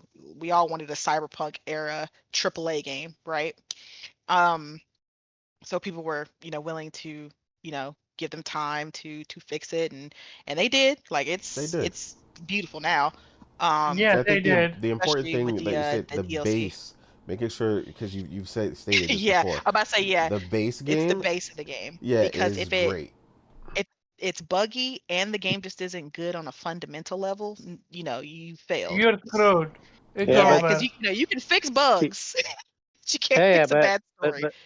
but but CDPR has the advantage of being an established developer. They've built up a lot Hmm. of goodwill with The Witcher, and people Oh yeah. were willing to give them the time that they need to fix the game. But That is so. but like for an independent developer, that's not an option. Like how Yep. many games like come around and then they like I've had it happens probably daily where when I suddenly become aware of a game that's has been out for ages and Yeah. that's up my alley, but I didn't see anything of it, and just by sheer coincidence, I encountered like that. That's why it is Facts. important to stick that landing. Like you have to, like with the first trailer, like you have to make something that either it's so good that people will just talk about and do your advertising for you, or Hmm. have an amazing trailer that goes viral, whatever, right? And, Yep. and people will share it just because it's a cool trailer because there are ample examples of games that have terrible trailers and maybe underneath might be a great game, but if you have a trailer where the game just looks like, yeah, I mean, this doesn't interest me, and then you're like, I have a million other games to play, like you're not going to get my attention. So you really need to pay attention to how you market your game, and yeah, obviously Hmm. deliver on actual the game being good. Agreed. Yeah. There's so many indie games that I fell in love with and played, and I look it up to see when it came out, and it was like it's like a year or two old. I'm like, wait, Yeah. hold, where was this at? Like right up my perfect game, right up my alley, like the type of game I like, and somehow it just went under the radar for me until like you said, we like coincidence. I just happened to come upon it, or maybe see somebody talking about it, or showing some gameplay of it. I'm like, wait a minute. And so it's just like you said, it takes a lot to get out there, and I think that's why a Mhm. lot of indie developers, they kind of tend to partner with the bigger publishers, like, or at least trying to get to their events, or whether it's Mhm. like a Gamescom or a summer showcase, or like a Xbox ID where they kind of show like the indies, or the PlayStation State of Play where they kind of show some maybe show some indies. Like they'll try to get in with one of the bigger shows or bigger Yeah. publishers so they can get that game out there. And it's hard work because that stuff ain't cheap. It's So not. Yeah. That exposure is way more important than oh yeah, having a oh yeah. publisher paying for the development or getting distributing your game, whatever. Like if it doesn't matter if nobody knows your game exists, right? Hmm. No, I definitely agree with I all that. think we covered this topic ad nauseam. Well, Jeez, that Omar. I mean, we covered it. We covered it in plenty of other plenty of other issues going on with gaming right now. I mean, it's a pretty Yeah, popular thing, and Shut it's a up. very I very really wish. You know nuanced what we discussion. need to do? We need to have someone like uh, the dev that was once on our guest. Um, he's friends with Luca. I forgot what his name. I mean, This man Delhi. forever trying to invite some people. Yeah, Delhi. Yeah, because you want to understand why this stuff happens. Yeah, I Well, genuinely want to sit down with them and, like, to me, because me from the outside looking in, I can't comprehend how companies do this. Like, I still can't comprehend how Eden Chronicle literally said, "Oh yeah, 30 what you call it, 30 storage, item storage. Yeah. yeah, is a good thing." I w- as where was a single tester that's like, no, you are a Kickstarter game that got funded by people, meaning they are turn-based lovers. How are you gonna do them that dirty? Yeah, I don't understand what was the design philosophy, but behind that weird limitation. Uh, Again though, but that's kind of what we were saying, where sometimes devs get tunnel vision and they're like, "Oh, I think this Mm. is enough," or "I think this is a perfect amount," or this, that, and the third, and then it's like, I mean, we've asked that question: "Have you played your game?" And some of them are just like, "No, we didn't play it," you know. So it's like, okay, so you clearly are missing this big oversight or this huge issue that you created on accident that, you know, is typically easily rectifiable. But um yeah, like you said, it probably, there was some sort of design philosophy on the floor where they somehow came up with that number and thought it was great, and it turned out to be huge oversight. And it does happen, and then there's limitations, obviously time constraints on other things, which is why we miss a lot of these quality of life changes that happen after a game gets patched, or when they come out with, you know, the game of the year edition or whatever they want to call it. But yeah, there's a lot of things. Development is very different in each scenario, which is why we often tell people, even if someone is a game dev, if they didn't work directly on the team, they don't really know what's going on, because every team works way differently, This is uh, why you're and not so on and seeing so me forth. saying developers are lazy. I'm not gonna go that route. Yeah, definitely not. It's just there's definitely some spots where oversight happens. I mean, like I said, me and Morgan pointed out the whole thing that happened with PlayStation again, and this is why we like this. PlayStation's testing provided testing for both Rise of the Ronin and Stellar Blade, and that was attributed to a ton And of changes. you can feel it, eh? Yeah, You didn't have a single bug in your two playthroughs, and I haven't had a single one beside that ladder. yeah. And then important things like cutting, like me and Morgan mentioned, cutting the uh, the cats that you have to pet in the game in half. Yeah, You know what I mean? They had 200 cats, and it's like that would be annoying as 200? hell. Yeah, they I had think that 200. might have to cut that down What? a little bit. I thought 100. No, they had a 200 because they cut it in half. Yeah, they originally were planning on releasing the game with 200 cats, and PlayStation was like, "No, we're gonna have that a little bit. We're gonna cut that in half. It's only gonna be 100." And they were like, oh, "Okay." So That's they still much. I would expect uh, 50, okay, but 100? Damn. yeah, it's not too bad because the map is pretty big, so It's it, huge. it's not Yeah, it's not bad, and it's a bunch of different regions, so it makes sense. But yeah, 200 would have definitely been way too damn much. exactly. But yeah, I mean, we're gonna go ahead and cut it at the end of our show here. Again, it was a great discussion with everybody. I had a great time as per usual. I'm just gonna let everybody know where we can find each other. Good And question, Nate. God. what? Yeah, you forgot one topic, but let's move on. Yeah, no, Go because ahead. that topic is completely unimportant and can be done next week. Yeah, we can do it next week. No Yeah, Oh problem. man, don't be disrespecting Nintendo. Oh man. and they gonna Nah, launch that. it is They gonna his launch that birthday. system God knows when. So yeah, I mean, to be honest, we could do that 3 episodes from now, and it still would be the same question. I feel like Yeah, there's a lot of I wishful think that thinking when it comes to it anyway. I feel like that shit getting scalped. I don't know what systems they're implementing, but I'm Exactly. not what holding my what breath. what I am shocked with is you actually skipped over Xbox not going to Tokyo, Japan. Yeah, Japan don't care about Xbox not going Yeah, there, so we why don't. why should we? Yeah, yeah. The important thing is PlayStation's Nobody gonna be cares It there. is about a that. crazy, it is a crazy decision, especially after shutting down Tango. Like that's what I'm focusing on. I mean, it is what it is. But anyway, Listen, no so Sarabondo. we let us know where we can find you, man. Are you findable? No, I don't want to be found. That Stay away from me. perfectly understandable. You can find me on Twitter as the Weep Sheriff with Infinite Rhizome. And yeah, great show, guys. And still happy birthday to you, Nate. I'm not gonna sing because I promise you. Appreciate it. And yeah, Otter Nation. Otter Nation. Outer Nation. Morgan, let the Other people nation know it is. where they can find you. Yeah, you guys can find me on Twitter at Chill Bandit. Hopefully beating some games, platinuming some games, before the end of the week. I need to get back on my grind because my backlog is not getting any shorter and it needs to.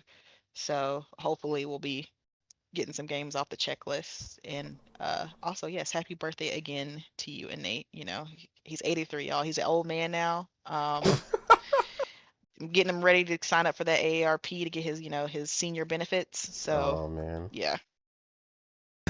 I mean, it is your own damn fault for cheating. I mean, let me get the 55 and up community discount then at that point, you know. Hmm. But Karabo, man, where can the people find you? So yeah, shout out to everyone that came through. Great conversation, great host, great panel members, a great crowd. Hit that like button, share the stream out. We're trying to grow and put more content for you guys. Yeah, you can find me at Carb_Shop on Twitter and Vitamin G Podcast every Monday, 8 p.m. Eastern Standard Time. Also, you can find me busy with Celebrate. Great game. Get it. Great game indeed. Amazing game. Currently game of the year, so I 100% agree with Current that. people game of the year. Sign that. Okay. Mm-hmm. And then, of course, I am your host, Innate. You can find me on Twitter at The Real Innate. Currently today eating cake here shortly. But otherwise, great show. Enjoyed it. Tons of great discussion. Especially really, really loved the last topic because it pointed out a lot of really important things from people who actually Mm-hmm. play games, which is really what it's all about at the end of the day. But like they said, Otter Nation, and we're out of here.